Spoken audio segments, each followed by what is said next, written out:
And a pleasant good afternoon to everyone out there in Irish Breakdown land. I am Vince Siderio. I'm always with Brian Driscoll, and this is hopefully not always. I'm trying to find some ideas for enough. you and Sean to do a show together, and I'd fair love enough. a day off. I wish I could go on vacation. I'm just saying. I mean, you can. It's just, but anyway, this is another edition of the Irish Breakdown podcast. We want to welcome everybody in. It's another live version. But before we jump into our topic today and our questions and comments, we did have a super chat that I want to get to, but that leads us into exactly kind of what we wanted to bring up. Patrick jumping in here. Thank you, Patrick, for the super chat, especially with everything that's going on with you right now. The fact that you sat down and said, you know what, I'm going to give these guys a super chat as a hurricane is bearing down on you. Yeah. He said, need some good luck for my IB family, gents. I have a hurricane about to hit us in less than an hour. Let's hope for the best. Listen, our thoughts and prayers go out to everybody that is in the path of this hurricane. And I've been watching it all morning. My wife is a big news junkie, and so we've been watching everything about it this morning. And man, I would not want to be there. And so our thoughts and prayers again, Brian and I, out to all of you. And Vince and I are also both men of faith, and we have no problem sharing that faith. So when we say that thoughts and prayers, Patrick, it's not just, and to everyone, Patrick's not the only one. We know that there's a lot of you down there. We genuinely are praying for you and there for you for whatever you need. So even if it's just something to distract you from what's going on, and we can do that. And that's what we're going to try to do today. Well, and that's the wonderful thing about sports is that we can provide that distraction, and I'm happy to do it. We are happy to do it, and just stay safe, hold on to something tight, and hold on to your loved ones, because that's the important thing, and stay safe down there. But so we are going to jump into said distraction. Today's topic, similar to yesterday's topic, we are talking about players that we think are going to break out, and we talked offense yesterday. And some of you jumped the gun yesterday in the comments, and you were giving us your defensive players. But today we are going to specifically talk about our defensive breakouts. And it's funny, yesterday we definitely had altering lists. We had a couple that were the same, things like that. We had a couple that definitely branched out. This week, or this show, Brian, you and I were pretty much on the same page with basically, yeah. For this particular topic, we were on the same page. We added a couple. We're going to stay with 5. Yes, but yeah, we were kind of. But we were on the same page with all 5 of these guys, and the order might be a little bit different. Fair enough. But so we decided the order we're going to go in is front to back. So the front of the defense, which means defensive line, moving to the back, which would end with safeties. So we're going to go front to back, and that's the order that we're going to hit. So not necessarily order of importance, but just order from front to back of the defense. That seemed like a nice. I would argue, however, that kind of is the order of importance. And what I mean by that is not an order of our prediction, but I think it's more important that the front guys break out than the linebackers or DBs, and we'll explain why as we got to get. I was going to say I would agree with that based on this defense as well. Any defense for that matter, but this defense specifically. So let's kick it off, Brian, with your guy. I think he would qualify as your guy. You have been trumpeting this young man for quite some time for good reason, and his name is Jason Ademilola. It's his whole career at Notre Dame has been very interesting, to say the least, because when Jason's played, he's been really good. He doesn't necessarily have eye-popping numbers, but as I've explained recently, that wasn't a defense that was geared. Clarkley's defense was excellent, but it wasn't one that was geared towards the defensive line racking up a lot of tackle for loss numbers in the run game. There's some sack numbers, but it was a defense that was meant towards, using aggressiveness and quickness to free up linebackers to make a lot more plays. This defense, and Marcus Freeman has said this, you can watch film and you can see it, and then you kind of project what he's going to do with the talent he's going to have at Notre Dame. It's a defense that's geared to say, hey, look, you're the closest to the ball. You're the first line of defense, pun intended. Yeah, right. And so we're going to attack the football with you first. And then the linebackers will clean up, whatever comes out of it. And so you look at that and you say, well, who are the players that could break out from this when you sit down and say, who's going to fit best this defense? Well, you look at a guy like Jason Ademilola. When he was a freshman and a sophomore, he graded out according to Pro Football Focus, and this is one of the things they actually do well. is kind of charting plays and things like that, not necessarily evaluating what they're seeing, but charting plays. The non-opinionated stuff, excuse me, they do very, very well. And they had him down as graded out as their best, on a per-snap basis, their best run defender. Well, then in 2020, Notre Dame needed him as more of a pass rusher. Still on limited snaps, still a guy that was only getting 20 to 30 snaps a game at most, but it was more of as a pass rusher, and he graded out as their best pass rusher. Well, now as a senior, he gets a chance to kind of be the guy. And we need everything we need to know about what this Notre Dame coaching staff thinks of Jason Ademilola and Riley Mills to a degree. It can be summed up in the fact that they moved Myron Tungavaloa-Mosa. You're not going to move him to strong side end if you're not confident that the guys playing inside a 3 technique can get the job done. And when you look at Jason, we had a video recently with Ryan Roberts who talked about him possibly jumping up into being a day 2 pick, because when you watch Jason the last 2 games of the year against Clemson and Alabama, he was outstanding. I mean, he was especially good in the Alabama game. I mean, if you can stomach watching that game again, I would go back and watch that game and just look at him. I mean, even the play, for example, where Najee Harris got outside and hurdled Nick McLeod, If you watch that play, Jason Ademilola absolutely blew up the backfield. Drew White didn't get off a block and make what should have been a tackle for loss, really, because Jason just blew up the backfield. And there's a play where he just embarrasses Deontay Brown, who's 360 pounds and was, I think, a 4th-round NFL draft pick, just embarrasses him. Had 1.5 tackles combined on a sack, just really played a great game. And that's kind of what Jason's always been about, is he's been a volume guy as far as impact on a low number of snaps. Now, what he has to prove in 2020 or 2021 is, can he, number one, can he play a higher volume? That's going to be a big key. Can he be a guy that can take that low rep production and turn it into, not production, but impact, disruptiveness, and turn it into high volume disruptiveness? That's number one. Number two, he has to make more plays on the ball. He doesn't necessarily have a ton of on the ball plays, again, because that's not necessarily what this defense has been about. His production is on par with what Myron Tungavaloa did, actually a little bit ahead of what Myron Tungavaloa has done on a per snap basis. So now it needs to be, okay, now you are in a defense that is going to give you an opportunity to make more plays on the ball. Now you need to do it. There's no excuses not to do it. And then the third piece is he's got to stay healthy. I mean, that's the big thing for me, is the last 2 years, there's been moments where he was right on the verge where they were starting to give him some more action. It was against Navy in 2019.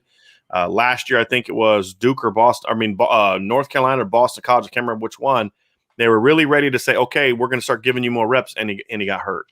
And they were minor injuries that he came back from both times, but it just was one of those things where it's like, okay, you're going to get shot now. You have to stay healthy. You have to be able to stay up and stay healthy. But this is a young man that I think has a chance to when it's all said and done, I'm not saying it's going to happen, but I wouldn't be surprised if it happened, that at the end of the year, he's their second best defensive player.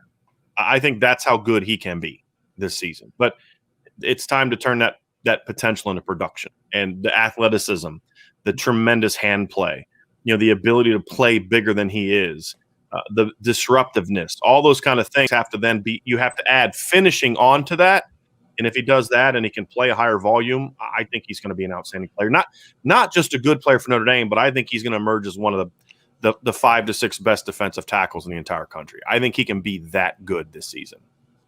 Brian, it's interesting because with Marcus Freeman's defense, we talked a lot about, the 4-front, the 3-front, and all those aspects. And, I wrote down over here as you were talking, one of the things that we need to do for a football 101 is explain the difference between a 4-front and a 3-front.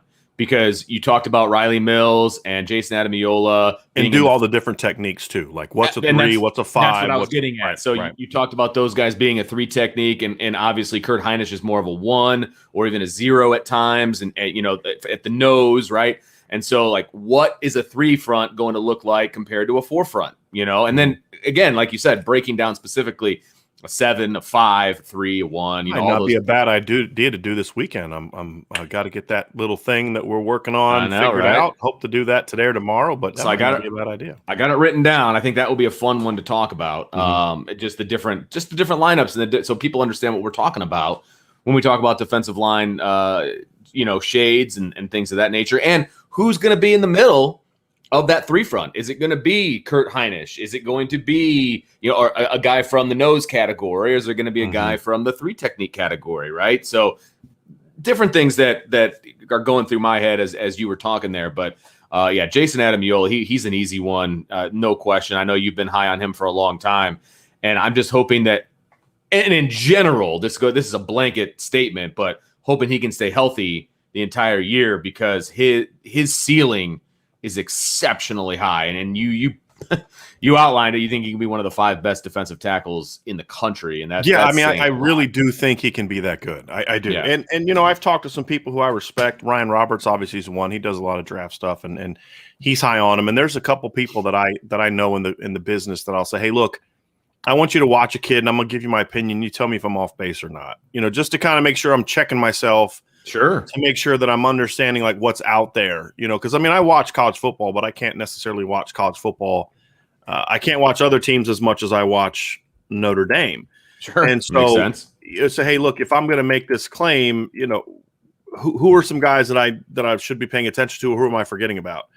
And every time I've talked to people about Jason, and there's some kids that we'll have difference of opinion on, and that's part of the fun of it. And But with Jason, I have yet to meet anyone, whether it's someone who's a coach, whether it's someone who's in scouting, whether it's whoever, that doesn't say, man, when I watch that kid play, he doesn't play a lot, but he's really good. Yeah. Now, the key, however, is some guys are that. Some guys are, man, in 20 snaps, they can dominate, but then you put them up to 40, 45, and they're not as effective. Sure. I don't think that's going to be the case for Jason, but he does need to prove that, because if he hadn't proven it, we wouldn't be talking about him as a breakout player. Right. He would have already broken out. Right. So I think the potential is there for him to be very disruptive, and they need that. Look, if you can get a player right up the middle of the defense that can quickly get to the run game, that can quickly get to the quarterback, it completely blows up your whole offense, because running backs can't stay on their track. They have to either bounce too soon or cut back too soon. And when you can force a running back to get off his track, and a track is essentially so on a, let's say I'm running a stretch play, like a downhill stretch play where it's a handoff from the center or from the pistol. My track is going to be the inside hip of the tight end, for example. If there is no tight end, you kind of have an imaginary one, or some teams will say, a yard outside the tackle, right? That's your track. And as the line moves, your track has to stay with it. So it's not where the tight end is lined up. It's if the tight end's working out, you're going to stay on that inside hip of the tight end. And the longer you can stay on your track as a running back, the better it is for you, because the blocks are being set up, and then a hole's going to, present itself, and you hit the hole. The sooner you get knocked off your track from the defense, the worse it is for you, for a couple reasons. Number one is you can just make a play in the backfield. But number two, you can force a bounce. Maybe when the bounce isn't necessarily there, you can force a cutback sooner than he wants to come back. And what that means is, once a running back gets off his track, he's now declared this is where the ball's going. And you rally to the ball. Linebackers rally to the ball. So you want to make a guy cut as soon as possible. And if you go back and watch, a perfect example is if you go back and watch some of those games in the early 2010s when Stanford was giving Oregon problems. And, sometimes Oregon would give Stanford problems. But there was that year, 2012, for example. Oregon had that really elite offense, and then Stanford beats them, and Oregon couldn't score. If you go back and watch that game, what Stanford was doing is they were forcing Oregon to declare early whether it was a give or a handoff, or they were getting guys off track. And once you force an athletic offense to declare where the ball's going, you can then rally to the ball. It makes a fast offense less fast.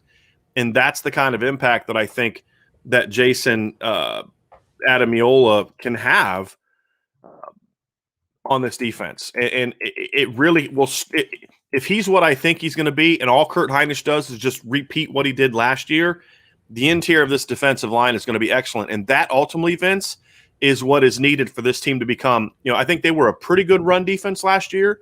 Those two guys, to me, are going to be the key to them taking that step into a great, possibly elite run defense, and I think they're going to have to be that to ultimately be an elite championship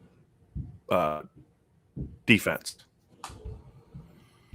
So another guy that we want to talk about that is involved in that front, Brian, and this is another easy one for both of us, is at the defensive end position. It's Isaiah Foskey. And, you know, a lot of the things that you were saying about Jason Ademilola being disruptive and being excellent in limited snaps, I think you could very easily just substitute the name Isaiah Foskey in for Jason Ademilola, because when he was in, he was disruptive, right? I mean, in the limited amount of time that he was getting, he was excellent, and he was dynamic, and he was making plays, he was blocking punts, and he's doing all these different things.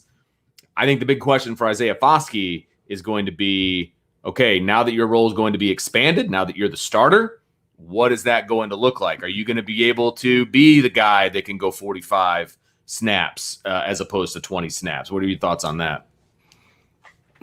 That's what we need to see. And for me, it's not even – I think physically he can go 50 snaps. I mean, it's a little different for him because he's playing on the edge compared to Jason, who's playing inside.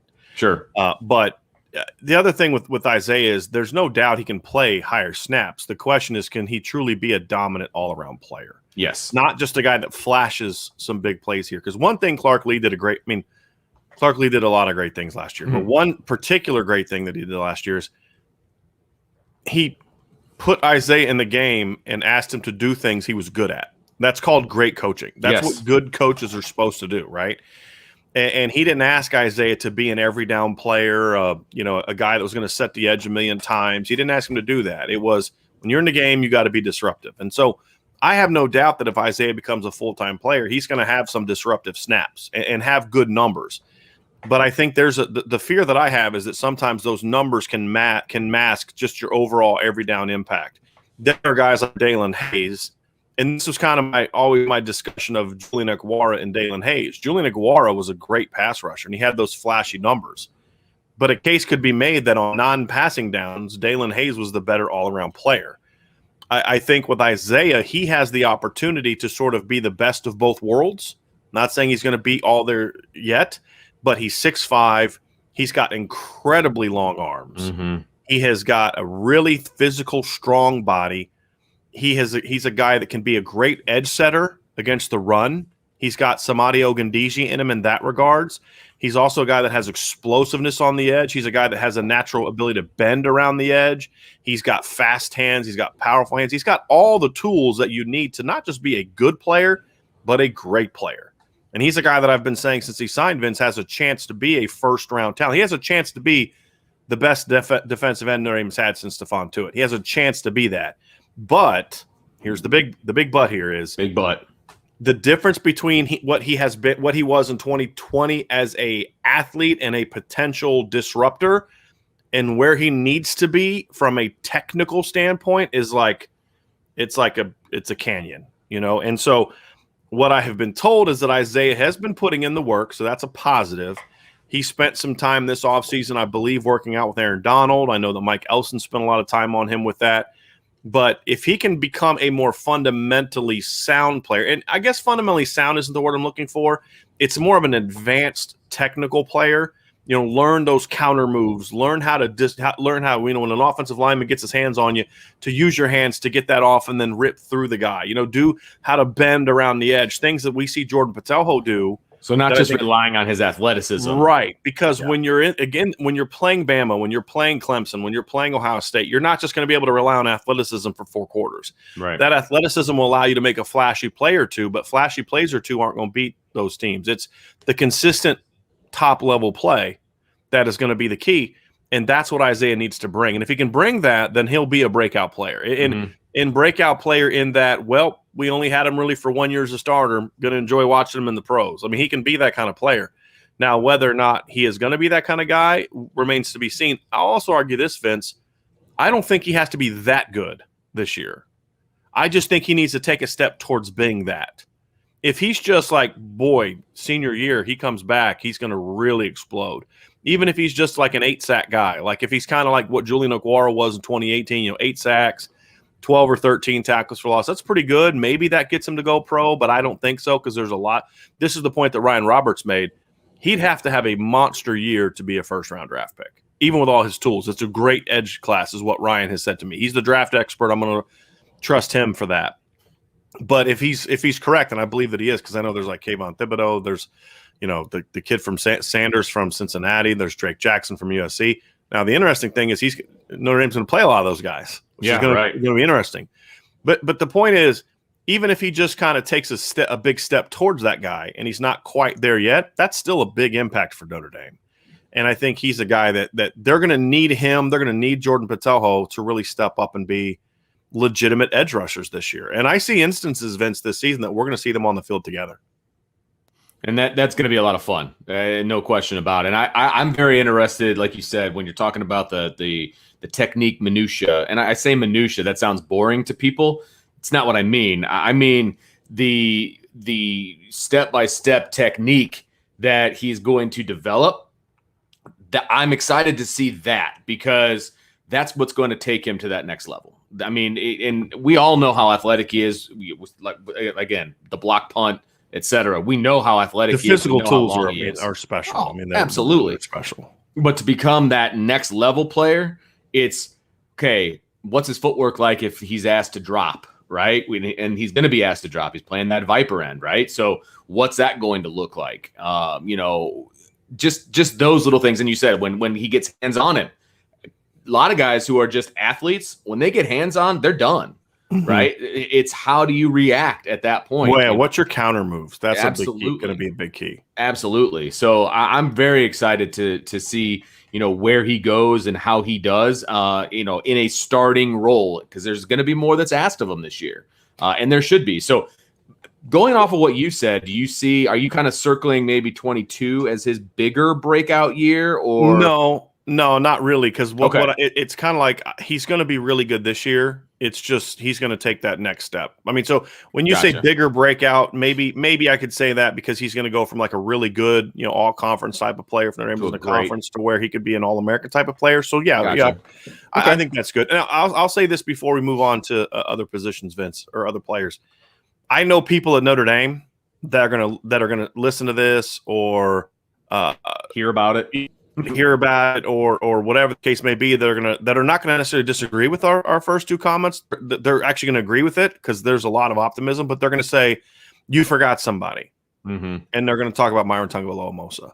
So even though we don't have him on our breakout, I know that there's a lot of people at Notre Dame that are like, if you could have seen this kid on a daily basis in practice, you would be talking about him as a breakout player. To which I responded, well, you guys didn't let me see him every day in practice. But we didn't get to see those practices. But honestly, talking to people talking to people that are around it, that have been there, that have seen it. I believe Ryan Harris in the interview I did with him talked about Myron Tagovailoa.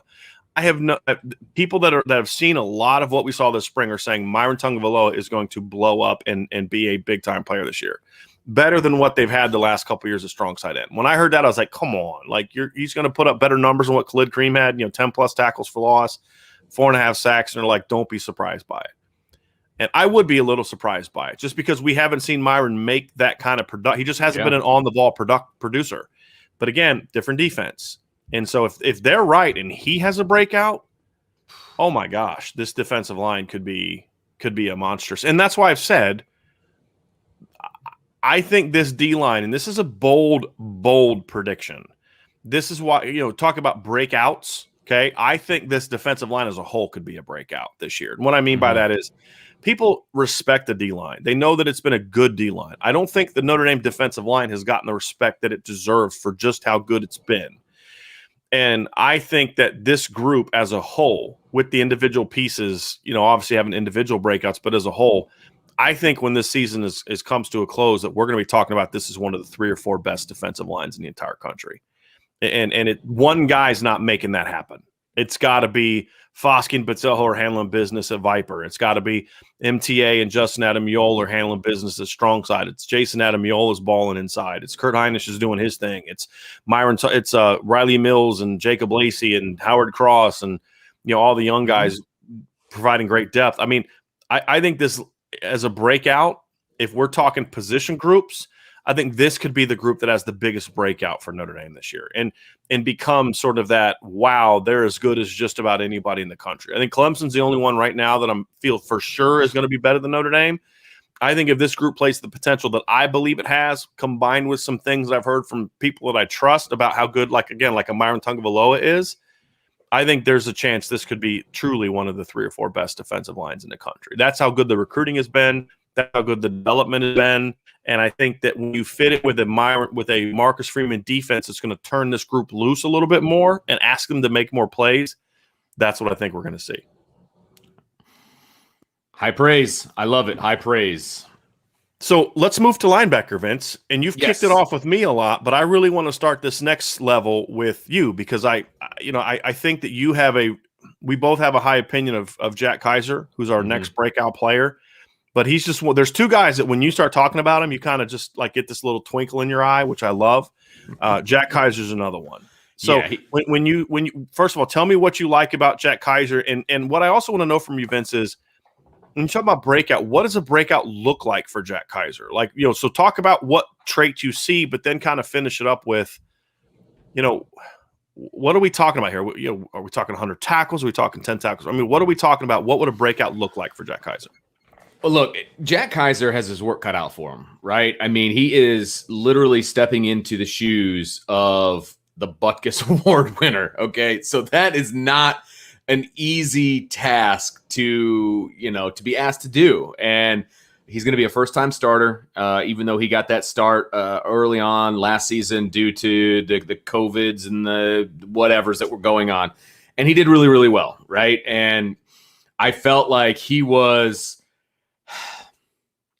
I don't want to say that it wasn't fair or whatever the case may be, but I really was hoping that he would get another shot to play after his performance. I mean, he got the game ball, for goodness sakes, okay? And watching him play was just fun. I mean, and there are probably so many better words in the English language than fun to describe watching Jack Kiser play, but it was fun. Like his play diagnosis, his attacking of the football, his downhill play, his display of athleticism, you name it, it was fun to watch. And when you consider his backstory and kind of where he comes from, and the proverbial Indiana town with one stoplight, etc., to see him play on that level and to see him play so well was fun. It was fun. And so stepping into the rover position is going to highlight what I think he's best at, right? I think he is good in coverage. I think his play diagnosis is excellent. I think he's going to get ignored a decent amount, especially early on in the season because of who he's taking over for. Mm-hmm. Okay? He's not the Butkus Award winner, okay? He's not yet. I'm not going to say that he's going to be, but he's not. And so he's going to get ignored. And I think that is going to play into the hands of Marcus Freeman because he's going to be able to move Jack Kiser around a little bit, and Jack Kiser is going to be disruptive, okay? And mainly because of where it starts and finishes with Jack is between the ears. I mean, he's such a bright football player. Right, yeah. He's going to be in position a lot. He's going to be in the right place, and he's not afraid to make a play once he's in the right place. And we've talked about with some other guys, paralysis by analysis, right? When they're thinking too much, it slows them down. Jack Kiser is the exact opposite. When he diagnoses stuff, bam, he's there, and he's there quickly, and that's what I love about him. And so, from a breakout standpoint, look, he was a part-time player last year, right? And I feel like now he's going to be a starter. I think by the middle of the season, we're going to be talking about Jack Kiser an awful lot. I could see him leading the team in tackles in numerous games. Excuse me. I could see him making some dynamic plays in space. I think he's just going to be around the football a lot more than we know, right? We know, but like national media, and remember, when the former Butkus Award winner stepped into that spot, people didn't know who he was either. And then all of a sudden it was like, wow, I was turned on the tape to watch so-and-so, and Six just kept he was there and he was there and he was everywhere. I think you're going to hear a lot of comments like that about Jack Kiser. Maybe not right away, but I think you're going to hear that later on as we move forward. And look, I'm not saying he's going to be as good as, but I'm saying he can be disruptive, and I think he can be good. And that's my definition of a breakout. I think he's going to fill those shoes a lot better than a lot of people think that he's going to. And so I'm really excited to watch him play. I just think he's going to be all over the field. And the difference is he doesn't have the athletic ability to freelance, okay?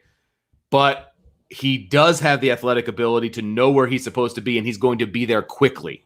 And maybe I'm not explaining that quite right. I just don't think he's get away in with the some of the spot. things that Jeremiah Owusu-Koramoah got right away with. But I don't think wouldn't say like that position. because I think he's a really good athlete. I think that's the one thing that I think some people mistake on Jack Kiser. I'm not saying you, Vince, but I think they look, smart, heady player, Sure. and I think he's a really athletic kid. I think he's very athletic. Like, I think he's going to be their most athletic linebacker this year, especially of the guys that are playing. I think that he's that good. And that's why I think he's going to thrive in coverage. That's why I think he's a guy that's going to thrive against the run, the perimeter screens. I think he's going to blitz some. And I think he's a guy that you can use in a lot of different ways. Is he as short air? Does he have the short air explosiveness that Jeremiah Owusu-Koramoah brought to the table? No. But I think he'll be fine. And to your point, I do think he's a relatively disciplined player. Some aspects of his game he's got to clean up. I think at times he maybe got a little bit too step up and try to play the run, and you kind of get behind him. Some things like that I'll have to clean up, but those are sophomore things. I think he's got a chance to be an outstanding player. My caveat for Jack Kiser, however, is I think Jack Kiser is going to be a breakout player amongst Notre Dame fans. I don't think he's going to get the national love because if you go back and look at Jeremiah Owusu-Koramoah, the things you talked about, how people said, I was watching Notre Dame and number 6 kept popping up. You never heard that during the 2019 season when he had 13 and a half tackles for loss. Right. And so it's kind of like they were slow to really figure him out. You started seeing it during the summer. Mm-hmm. And so to me, I think Jack will follow a similar path. I think Notre Dame fans are going to appreciate him. I think you circle 22. Yes, I agree. Just like Notre Dame fans really appreciated what Jeremiah Owusu-Koramoah brought to the table. But from a national standpoint, like I don't expect Jack. I could see Jack, and this is the thing I wanted to ask you about. The other part of my question, Vince, is when I see Jack Kiser, I think a breakout is going to be something along the lines of like 90 tackles, 10 tackles for loss, 3-4 sacks, a couple picks, 5-6 breakups. Like that's what I see. Absolutely. Those aren't necessarily, let's go name him a first-team All-American guy. That's the creates the buzz to where maybe you can be that guy in 2022. Yes. But from a more important aspect, which is how do you impact the Notre Dame defense, which is to me what I care more about than whether he's an All-American or not. Sure.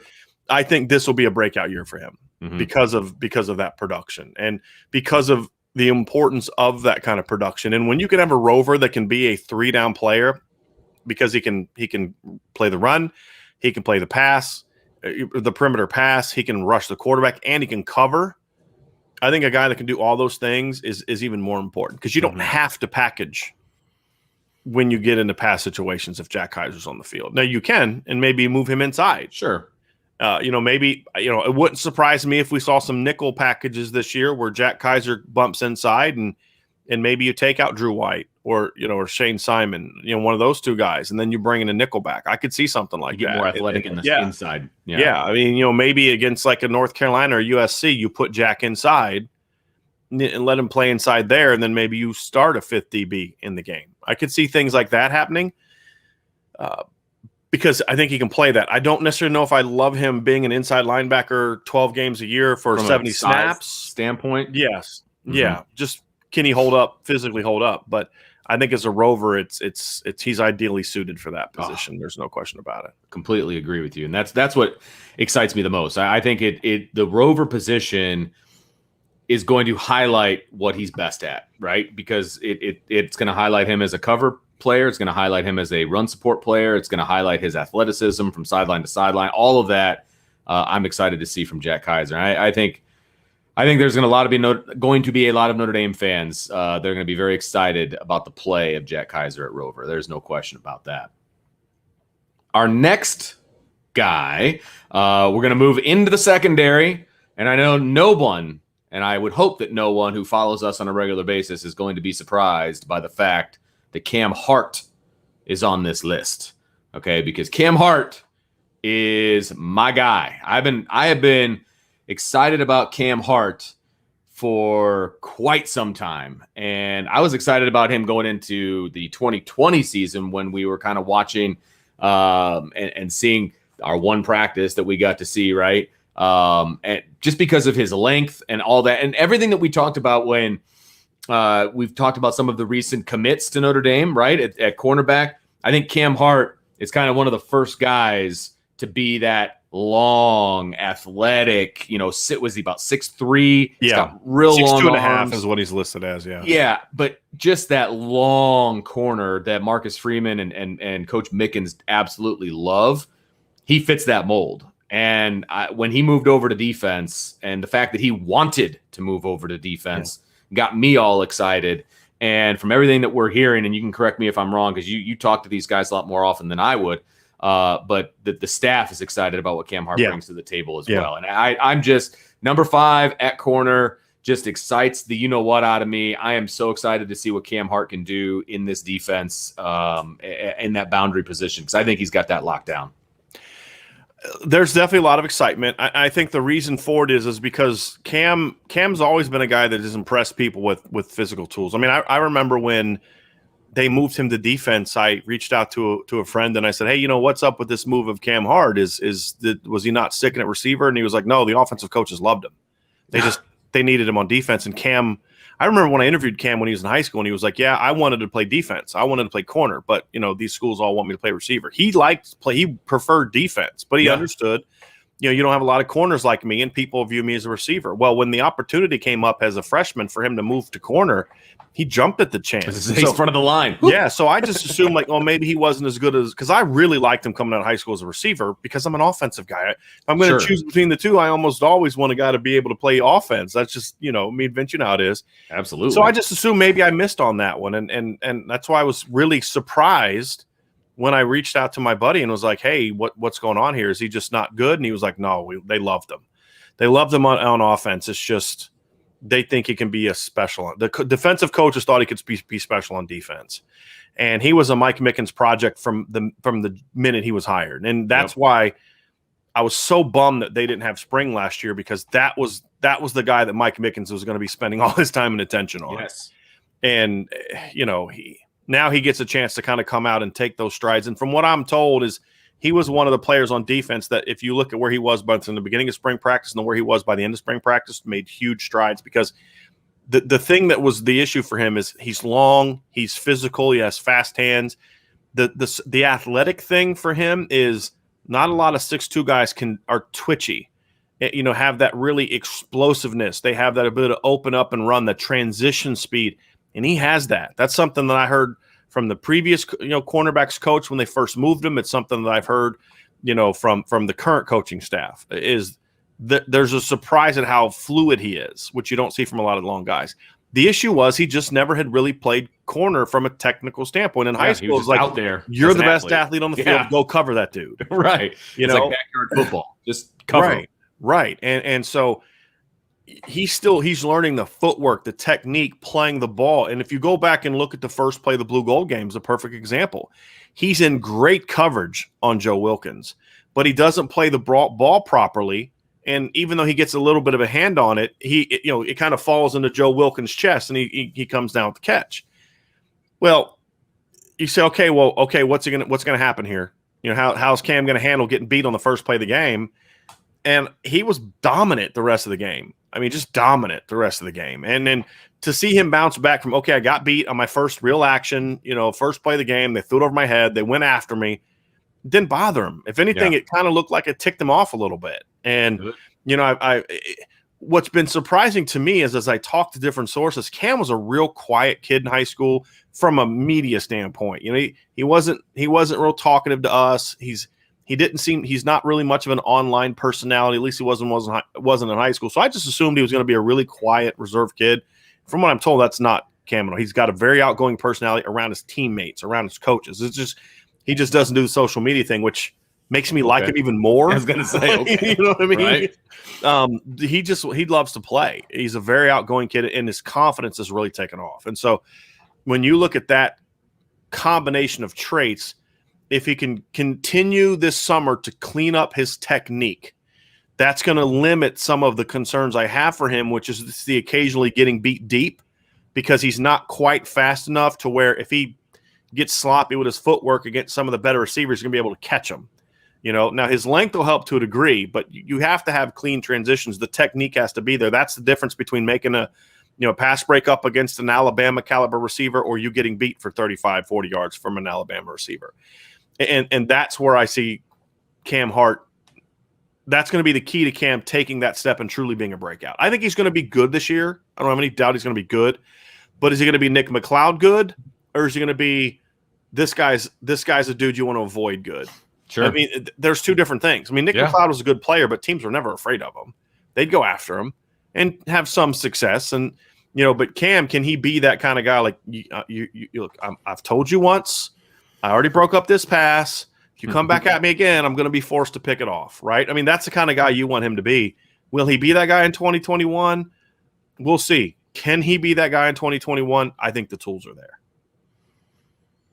Yeah, so Cam Hart is definitely a guy that I keep my eye on. I've kept my eye on him for quite some time, and now he's going to get his opportunity, and it excites me to no end.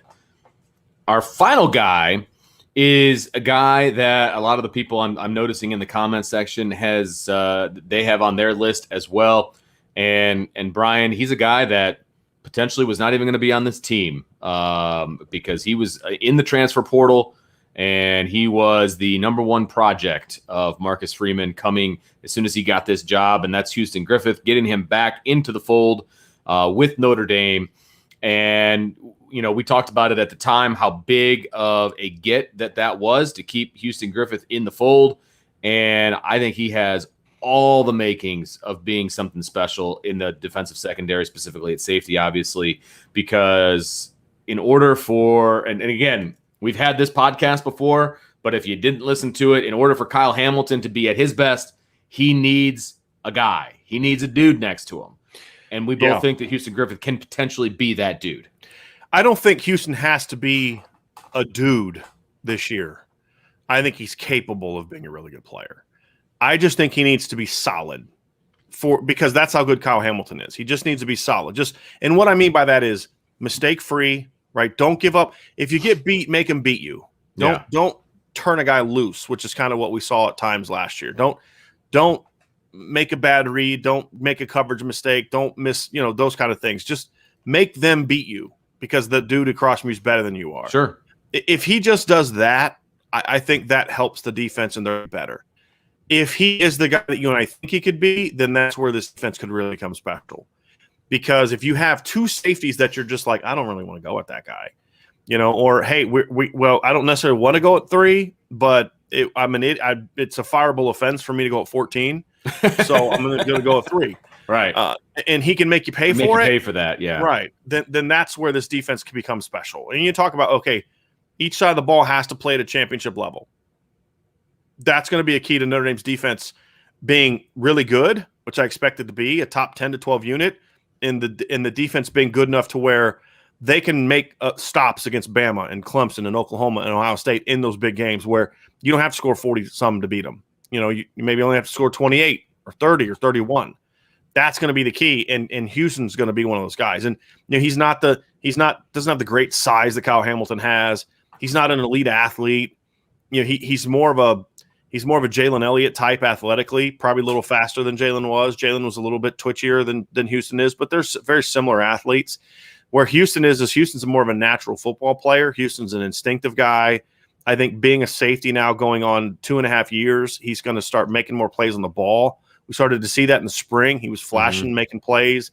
Talking to sources that he was making a lot of plays in the pass game. He'll get beat every now and then but that you're going to when you're playing against the kind of tight ends and receivers Notre Dame's playing against.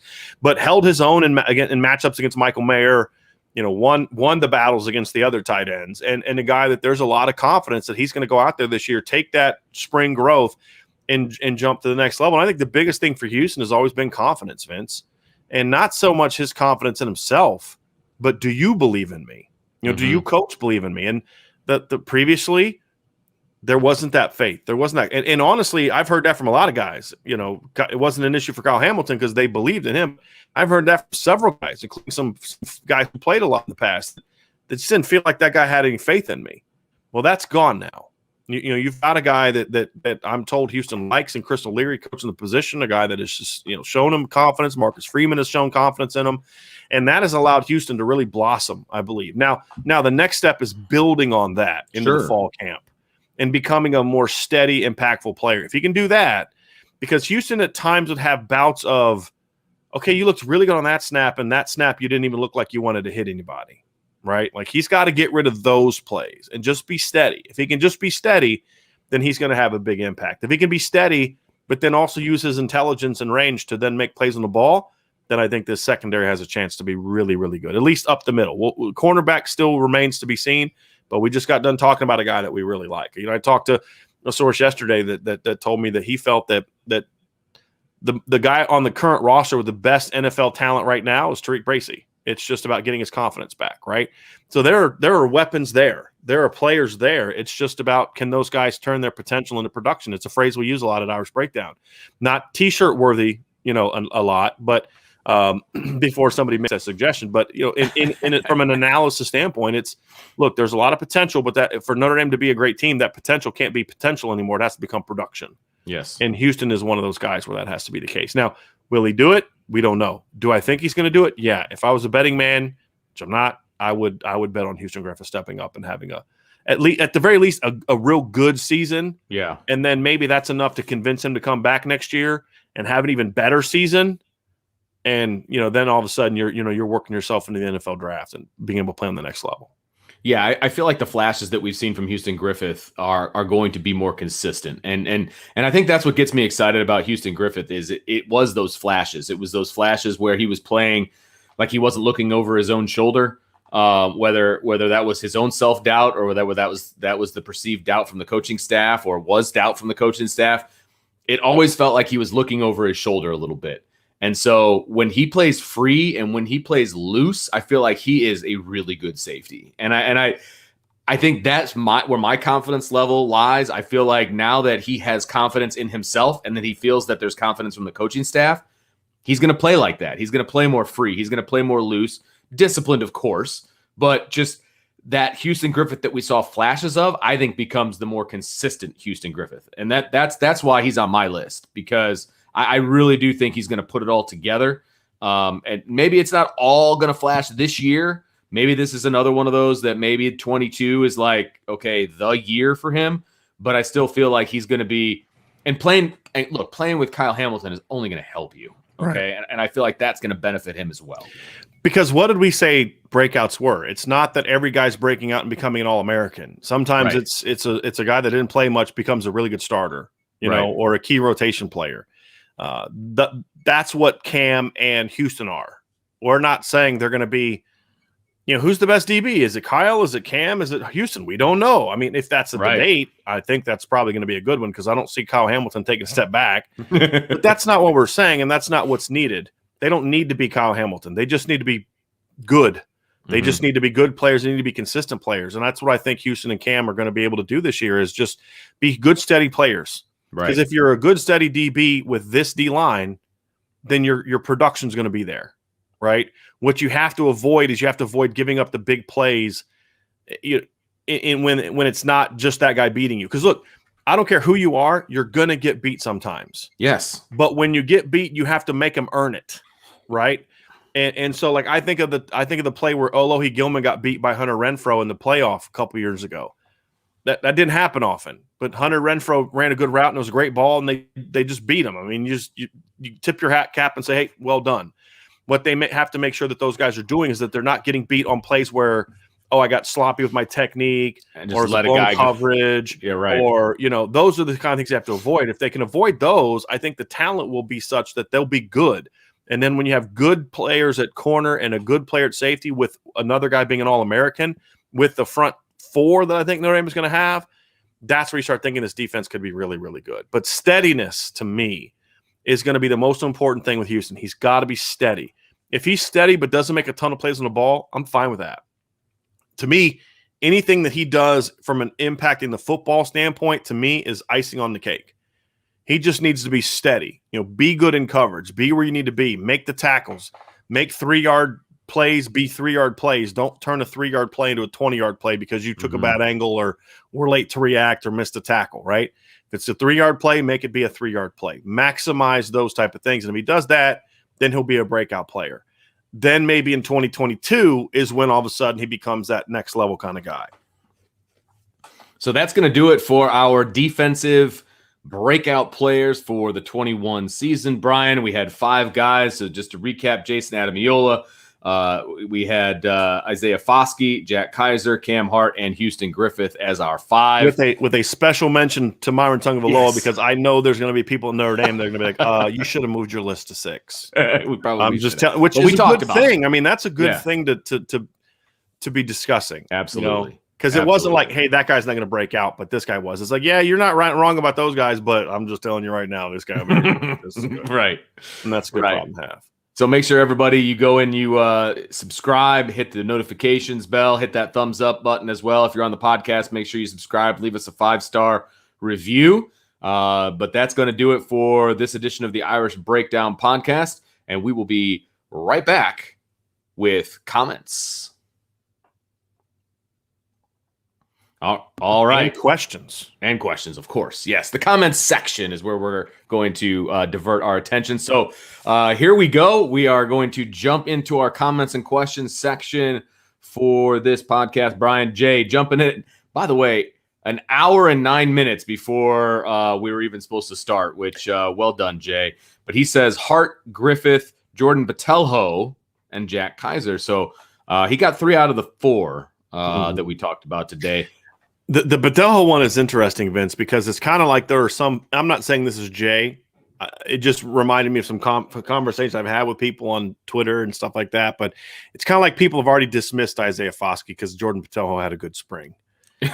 And it's just – one of those things that makes me laugh. Or had a good spring game because he was toast, not Tosh Baker. But Isaiah Foskey was going against Blake Fisher, and obviously Blake Fisher's a better player right now. So those things are always funny. It's just like, okay, so – we're just Jordan without a good spring, so we're just going to pretend Isaiah Foskey doesn't exist anymore. Yeah, But the point to that, though, is I think there can be a legitimate discussion about which guy's going to be the better pass rusher. And I think that's what could make this a really fun year to watch the Viper position, because I could see those two guys kind of getting into anything you can do, I can do better type of battle when it comes to rushing the quarterback. The reality is, too, I think we're going to see a lot of times on third down, Vince, where those two kids, Foskey and Botelho, are going to be on the field together. Mm-hmm. And I think Botelho's potential as someone who can play some linebacker as well is only going to add to that. Because Brian Polian put a clip out. Brian Polian put a clip out the other day of the kickoff team against Boston College, and it was Botelho and Bo Bauer running down the field together. And I'd be willing for anyone to watch that clip together to argue to me that Bo Bauer's faster than Jordan Botelho. I don't think he is. And that just says so much about Jordan Botelho.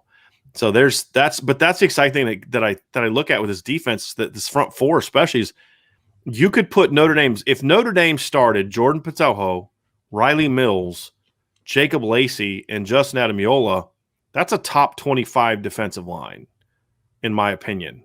It's not an elite group, but it's a top 25 defensive line. That's Notre Dame's twos. It's going to say that's the second team. That's impressive, and that's something I'm really excited about with this team this year. Kevin Thomas jumping right into recruiting. Morrison, cornerback, flipping back to Notre Dame. Crystal Balls, excuse me. Morrison, Crystal Balls, flipping back to ND. Any rumblings that you've heard? And then also he says for his breakouts, Botelho and Ajavon. Ajavon's an interesting one. That's a really very interesting one, because right now he's second team, probably third. And he hasn't really seen any defensive snaps. He had a couple really impressive standout plays in the spring game, and I think that's probably where it's coming from. So very interesting. So Kevin might be onto something. We'll see. But I'll let you answer the other one. Let's talk about the latest with Benjamin Morrison.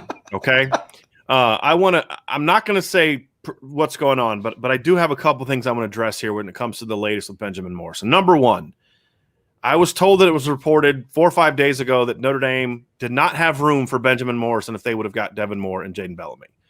I said at the time, that's false. I don't know who was saying that. When I say who was saying that, if one of the guys that was reported that said that, and that's Tom Loy, I was told he said that this is not a shot on Tom Loy. What I'm saying is whoever told him that was giving him bad information.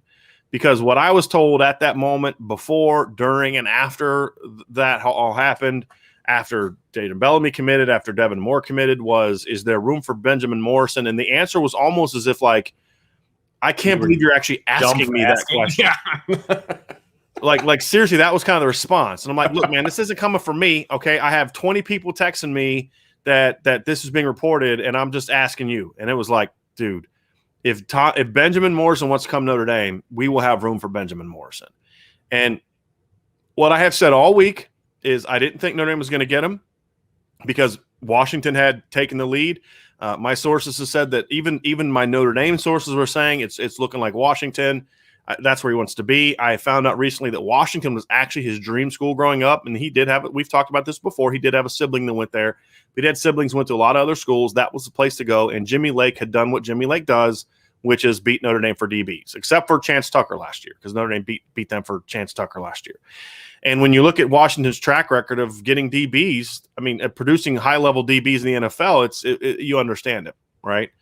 So, but what I was told was Notre Dame is not done fighting for him. And the longer this went on, the more optimism that they had, to the point now where there's really a lot of growing optimism and a lot of concern on the Washington side of things, because Mike Mickens has whenever he makes his announcement, whichever direction it goes, I'll have more backstory on how this all went down.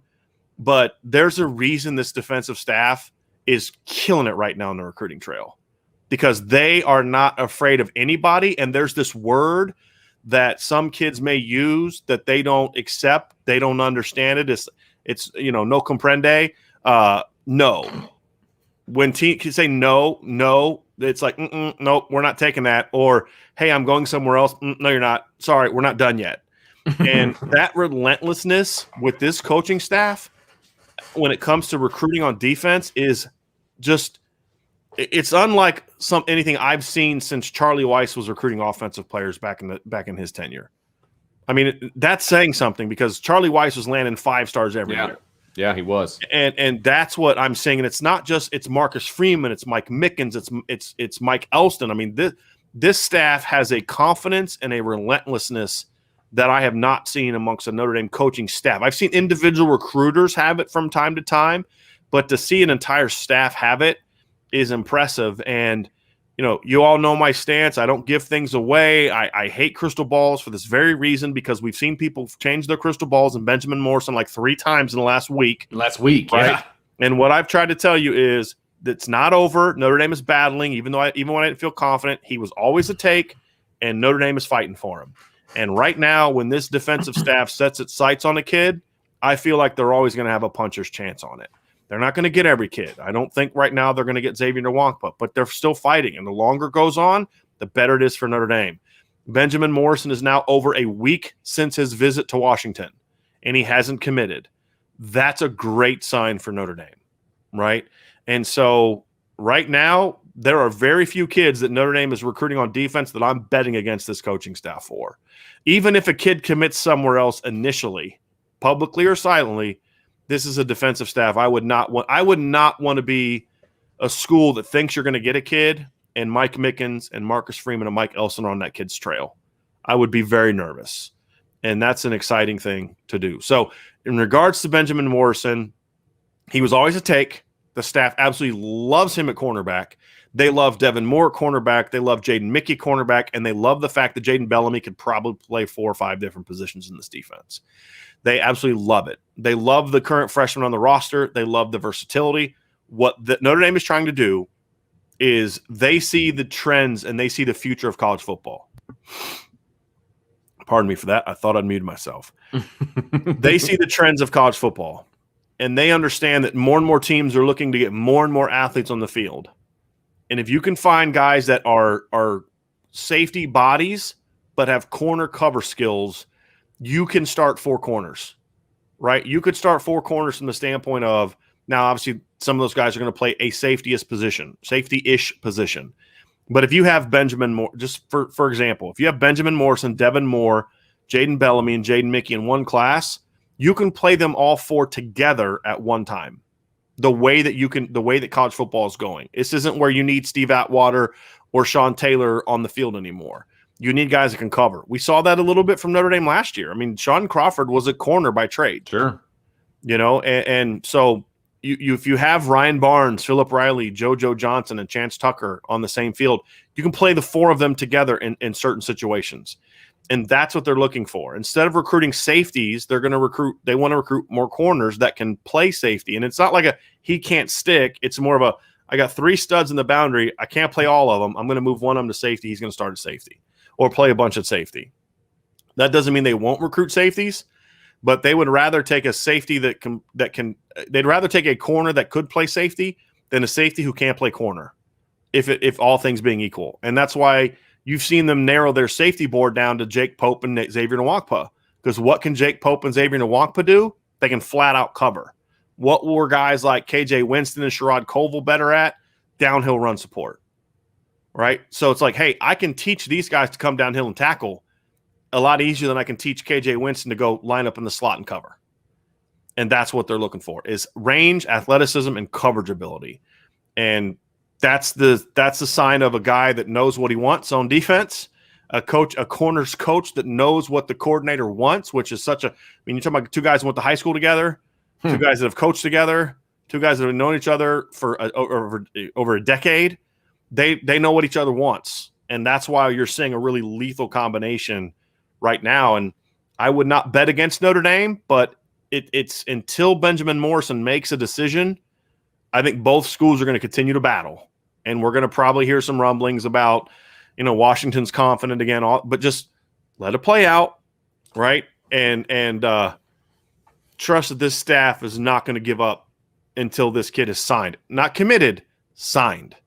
Because at the end of the day, that's truly what matters. Because if he commits to Washington, Notre Dame's not quitting. If he commits to Notre Dame, Jimmy Lake's not quitting.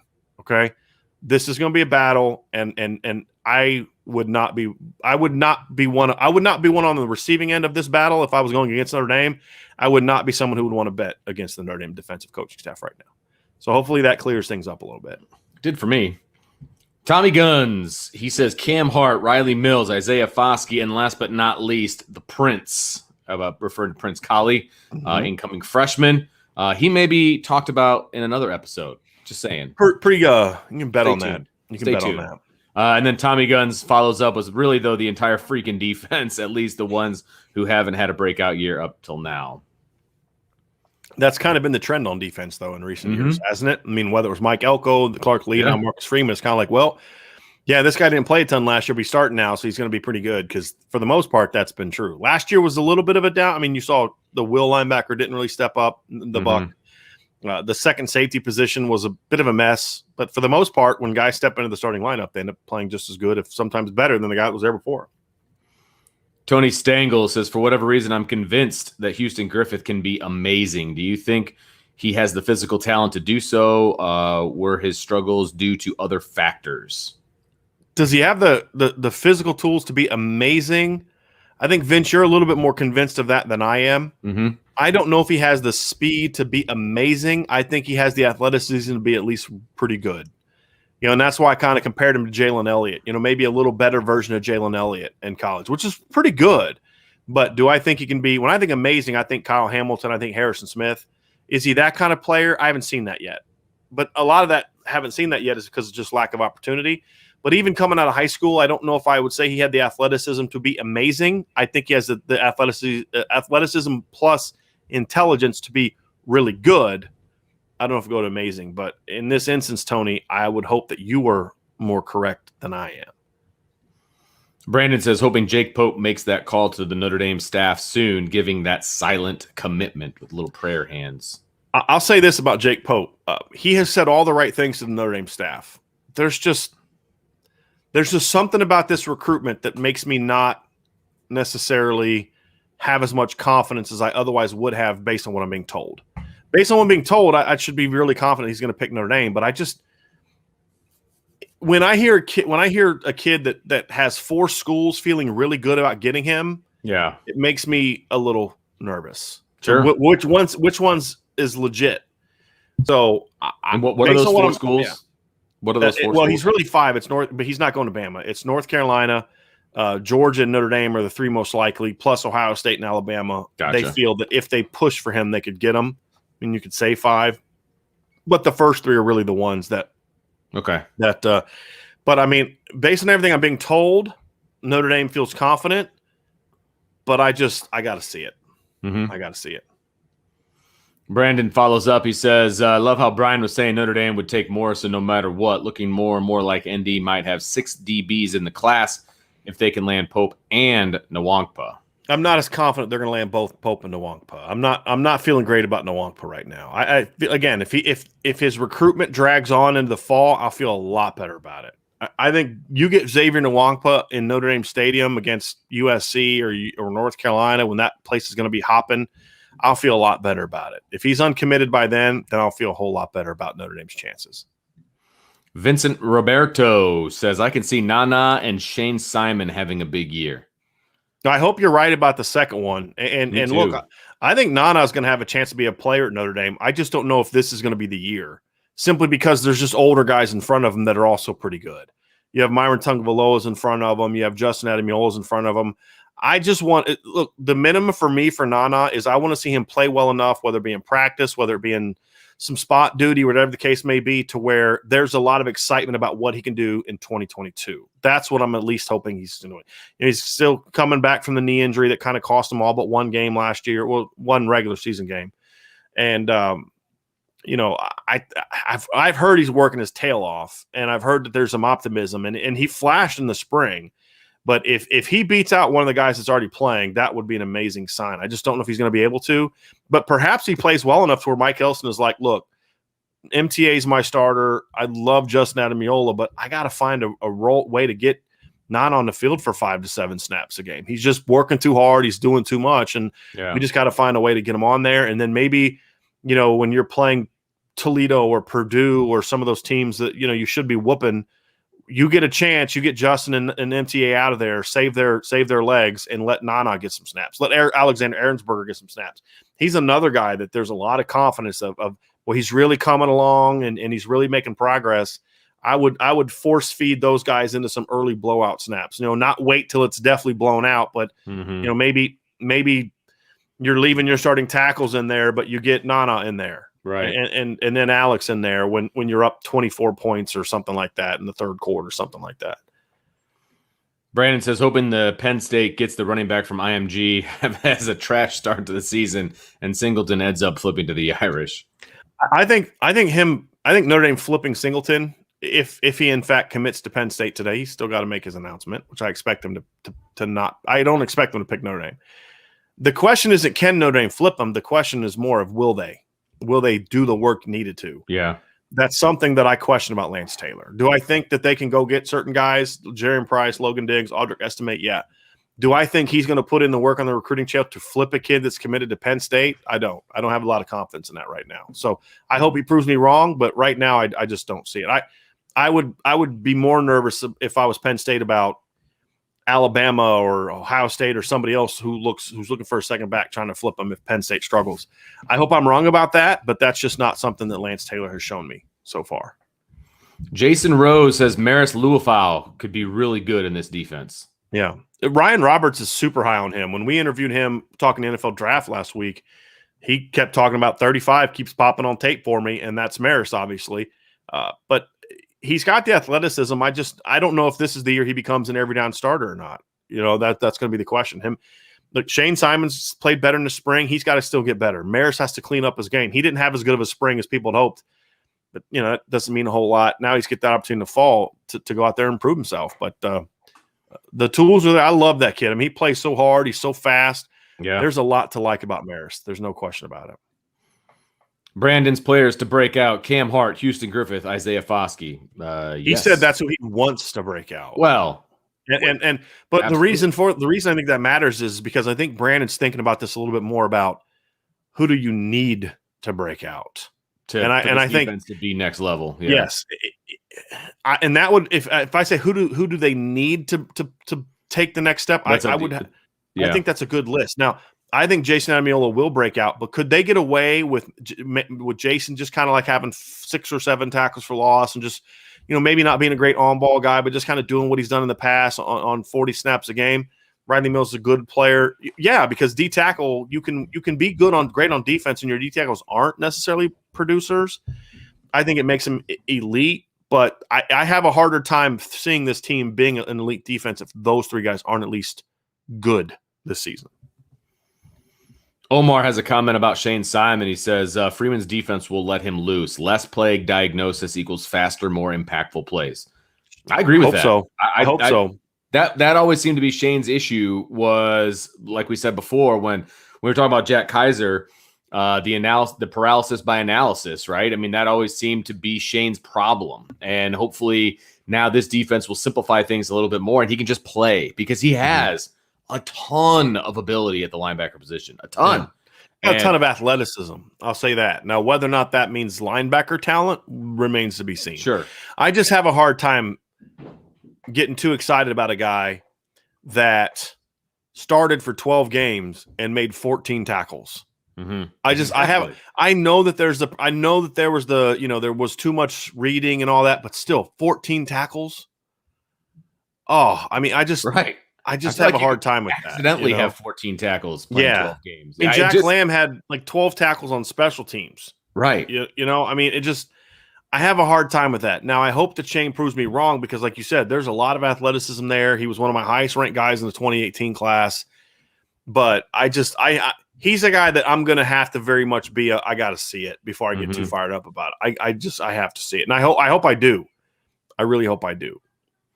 D-Rock Irish checking in. He says, good afternoon, everyone from Southwest Florida and Tropical Storm Elsa. Quiet for now as it is moving away from Key West. Very good. Go Irish. Definitely thinking about all you guys down there. That is for sure. Prayers go out to you guys. Been to Key West before. Went there once. Did you really? It's part of a cruise we went on when I was in college. Okay. And it was 1998. It was my sophomore year, I think. And we went on a cruise. It was the year that the Denver Broncos started the season off 13-0. Okay. And then lost to the Dolphins or the Giants and then the Dolphins. And then they went on to win their second Super Bowl in a row. But we did a Broncos Dolphins cruise. Oh, nice. And part of it was it was Broncos Dolphins fans. It was a Monday night game. And part of it was we went down to Key West. So nice. There was some lady got off the boat. Some lady was like, you want me to braid your hair? I have a buzz cut. I was like, what? Come on, lady. What are you going to do with this? That's what I said.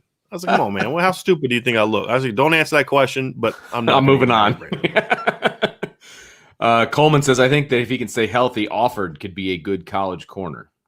I don't see it. I mean, I hope so. I mean, he's super long, but I don't see it. He'd have to play better than what I've ever seen him play. He's got the body for it, but I don't know if he has the game for it. He did a solid job. He did a solid job during the spring game, though.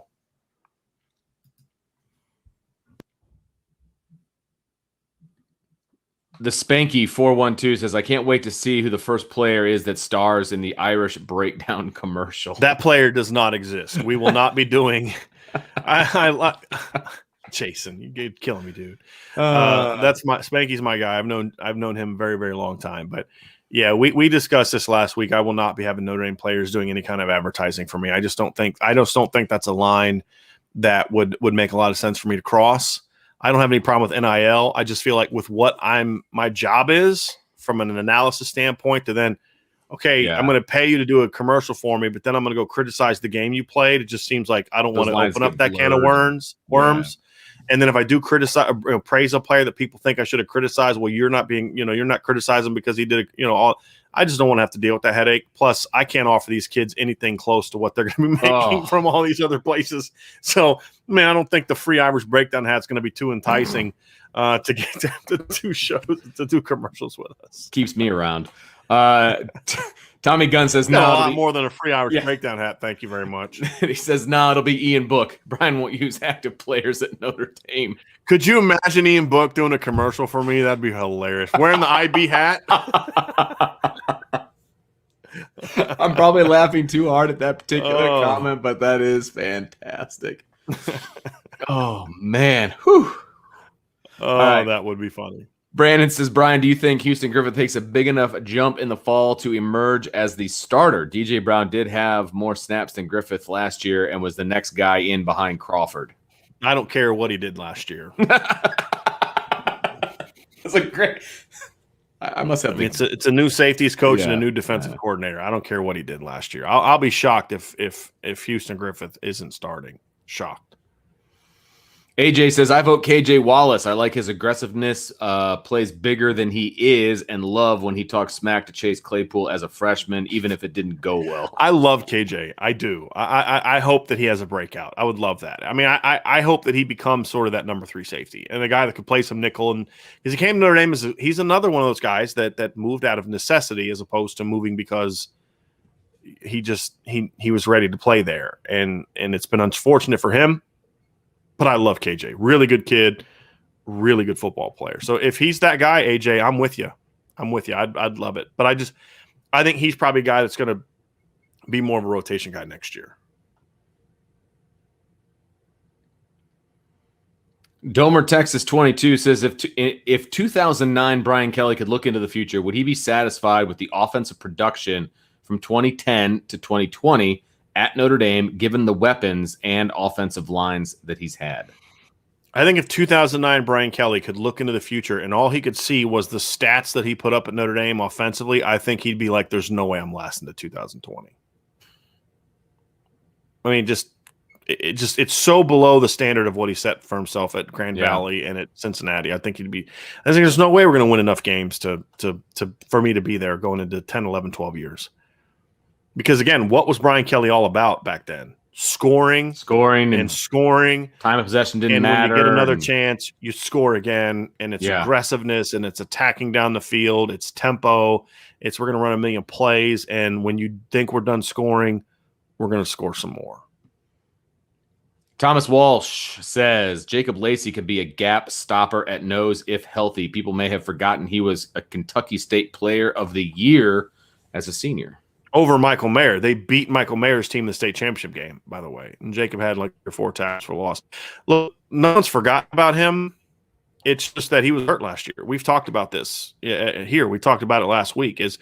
Thomas, I think Jacob Lacey can be a really good player, but Jacob's got to be healthy first, right? Now, what I did say, and I think it was our Friday mailbag, is I have somebody that gives me really good information, a good friend of mine who gets me some news. And one of the things he told me recently was Jacob had lost a little bit of weight, and his shoulder is as healthy as it's been in a long time. Because remember, he had that as a freshman, and he tried to play through it, and he tried to battle through it because he's a tough kid. But last year got to the point where he couldn't play, and so we did not see Jacob. That's why he played so fewer snaps last year than he did as a freshman, because of that shoulder. They got it repaired. He's healthy. He's back to work, and he's a guy that I could see. When we talked about the 2 deep earlier, remember when I said, "Hey, the fictitious 2 deep of." Who'd your number 2s be? I said him at nose. I mean, I said Jacob Lacey at nose, and we talked about how that would be a top 25 defensive line, and Jacob Lacey would be a big reason for that. I think Jacob Lacey could be a really good football player. He just got to stay healthy. Yeah, Tyler, that's the big thing. Tyler just says health will be key for Lacey to make an impact. Love his talent. He's just always been banged up. Yep. You want to grab that super chat down there at the bottom, Brian? Let's do it. So way down there, Paul says, can we get sleeveless gap closers for Tommy Guns?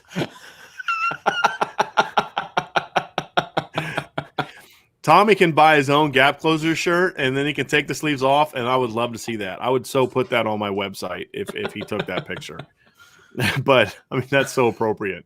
Very well done, Paul. Yes. Very well done. Yes. John A1 also had a jumping in late. My vote is Shane Simon, Jacob Lacey, and Isaiah Foskey. Thanks. Catch y'all after work. It's going to be an interesting one, John. I appreciate you coming in and appreciate the chat, but they're getting a lot of different options. And part of me, it's like yesterday when we were doing the show, Vince, like everybody was kind of predicting the same guys we were going to talk about for the most part.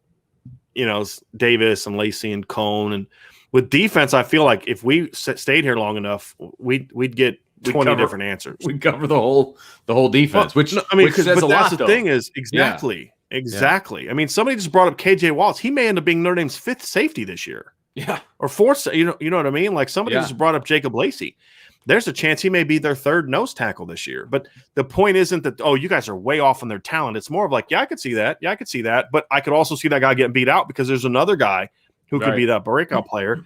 And when you talk about, what allows you as a team to be successful, it's depth like that is one of those things that it increases your margin for error.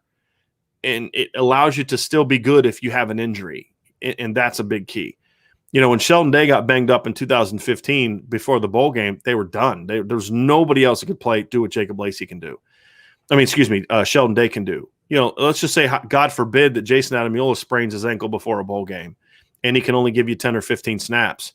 You can still win that football game because you have Jacob Lacey, you have Riley Mills, you have Howard Cross, you can move Myron MTA inside, or if Kurt Hinish gets hurt, you have people you can slide in, and to have that kind of depth where that kind of injury doesn't really crush you, which in the past for Notre Dame, injuries like that would have crushed them, just speaks volumes to the way that they've recruited the last few years, especially on the defensive line. And it also says a lot about just the kids that are there that they're battling. Jason Ademilola could have transferred first couple of years. He could have left, because he wasn't playing as much as he liked, but he stayed it out. He kept battling, kept competing, and now he's an opportunity to go out there and make a ton of plays. Jacob Lacey could have bounced this offseason and say, it didn't work out on shoulder injury. I'm going to go somewhere where I know I'm going to play. He knows he's going to have to battle for playing time, but you know what he does? He does it anyway because he's a competitor. And what the point that I'm making is that's the kind of guy that they've really been seeking on defense, especially the defensive line in recent years. So it's, you're highly ranked or not, but I need to know that you got a little something different in you. And that's why they took Donovan Hinish over some more highly ranked players. That's why they've taken some of these guys that they've taken in recent years is we want guys that have that dog in them, that I want to just go out there and battle and beat you and do all this kind of stuff. And Jason has that. Jacob has that. Justin Ademilola has that. Foskey has that. Patelho has that. We know MTA and Hinish have that. And those are the things that to me give me so much optimism about this D-line. Maybe there's not a guy that's as good as a Chase Young and those kind of guys, and I don't think there will be, but they're just going to go throw waves of really good football players at people. And it's like, Jason's on snap 30 in the fourth quarter and you're on snap 65, you're not winning that battle. And if Jacob Lacey's on snap 20 in the fourth quarter and you're on snap 65, you're not winning that battle. And that's the thing that has me so excited about it. And we got another super chat, Vince. This is a big one. Just rolling in. It's Santio. I appreciate the super chat very much. I just wanted to donate to you. I've been listening for a while, and I could listen to Notre Dame football talk every day. I appreciate that. Thanks, very, man. very That's much. Awesome. It's very, good to know. very much. It's good to know there's other people like us out there. Yes. And that's why we have these shows that are so long, because somebody asked me, like, why do you guys talk for 3 hours? Because people keep asking questions. Right. And the other thing is this chat number stays almost the same the whole if it show. get down to like 10 people, be like, okay, it's time to wrap it up. We're half the audience we had an hour ago. We need to wrap this thing up, right? But that's, you guys are here with us. We're going to stay and we're going to talk football because absolutely. I mean, there are worse things to do in the world than talking football. There's no, especially Notre Dame football. Yeah, no kidding. Sean kind of, he jumping the gun here a little bit. He goes, do you think any freshman can make an impact on the defense? We may have a show about that. Yeah, we'll have someone that next week, Sean. And honestly, it's one of those things where it's going to be hard. There's not a single freshman that's going to play because they have to play him. Not one. There are freshmen, however, that I think will play this year because I think that they're just going to be too good not to play. I do. I think there will be some. And we'll get into next week who those guys are. But yes, I again, it's just one of the many reasons I'm excited about what this defense could be this year. Another Sean, spelling it different. Sean Rogers says, breakout player Houston Griffith, please let it be him so Kyle can go off. So what does that mean, Vince? I mean, explain to people, because Sean knows this, but explain to people, why does Houston Griffith stepping up mean that Kyle Hamilton can go off? So that Kyle Hamilton doesn't have to play two positions, basically. I mean, that's the elementary answer, right? It's so that Kyle Hamilton only needs to worry about Kyle Hamilton, and he can go out there and just absolutely make plays. Because if he doesn't have full faith in his running mate at safety, then he's going to have his thoughts on what's going on at the other safety position. And Marcus Freeman isn't going to be able to take Kyle Hamilton and move him all over the place if he doesn't have faith in the guy that's playing next to him. So the guy playing next to him has to play solid in order to utilize Kyle Hamilton in the extreme way that you want to. You're going to have to keep him in the back if the other guy's not as good, because you just can't get beat deep, right? You can't Right. put Kyle Hamilton up in the box. You can't put him over a slot receiver. You can't move him around as much as you would like to. You got to keep him in center field so that you're not getting beat deep in the middle of the field, right? Mhm. So it's so important that Houston Griffith steps up to at least be solid so that you can now utilize Kyle Hamilton to be the guy. Mm-hmm. Yeah. So, yeah. And again, we can do a whole 101 on that, Brian. So you can write that down. That's another one that we could talk about with our newfangled thing that we might be putting together here. But it's going to be fun. Matt says, haven't seen Botelho's name yet. Well, we had a couple. It's up earlier. He was in there. We had two people. They said Jordan. So far, they didn't say Botelho. They just said Jordan. So technically he's right. We haven't seen anybody say Botelho yet. I'm just giving you a hard time, Matt. Dude, you sound like my wife on that one, man. You just had to be right. It's just saying. Brandon says Lacey looked good in those workout vids that Notre Dame posted. I mean, yeah, I don't care about that. I mean, it's the same as working out as at a 7-on-7 or something. Like, I don't care what you do without pads on, but it's nice to see him healthy. That's the big thing. For sure. I don't need to see Jacob Lacey looking good in a workout video without pads. I know that if Jacob Lacey's healthy, he's going to be good. I mean, we've seen him. He was pretty good as a freshman, you know? Right. And so the issue last year was just health. If he's healthy, Jacob's going to be a good football player this year. Elijah Mills says it feels like our best players on defense are players who are moving from limited roles in previous seasons to full-time roles. Well, yeah, that's what you do when you reload. That's right? good. That's what good programs do. Yeah. Right. It's not a rebuild, it's a reload. Right. And that's awesome, you know? And Ron kind of backs me up on that. He goes, that's generally how it goes. You're limited until your junior or senior year. That's how it goes for really good programs. Right. I mean, unless you've got a game changer that you bring in as a freshman or sophomore, which I totally get. Like a Chase Young, some guy that's just an elite player. Absolutely. And Tyler says that's what happens when you have really good players at all positions. Yeah. And even like Kyle Hamilton was kind of that way. Kyle wasn't a starter, a full-time guy as a freshman. He was kind of a nickel guy. He'd rotate in at safety. I mean, he had some really good plays, but he was more of a role player than he was a full-time guy, and he was a 5-star. Mm-hmm. That's where you want to be as a program. Right. Jordan says Isaiah Foskey, Shane Simon, Houston Griffith for my Irish breakout players on D. And Jermaine jumps in with my breakouts on D. Tariq Bracy, Jordan Botelho, and Isaiah Foskey. I love the first one. If that happens, if Tariq steps up and plays to his potential, because Jermaine, you're one of the few people that actually thinks Tariq Bracy can play.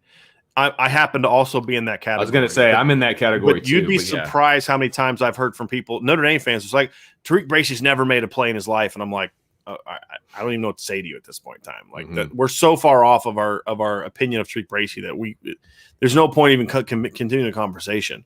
But there's a lot of people like that. But the big thing for Tariq is just confidence. He's got great speed.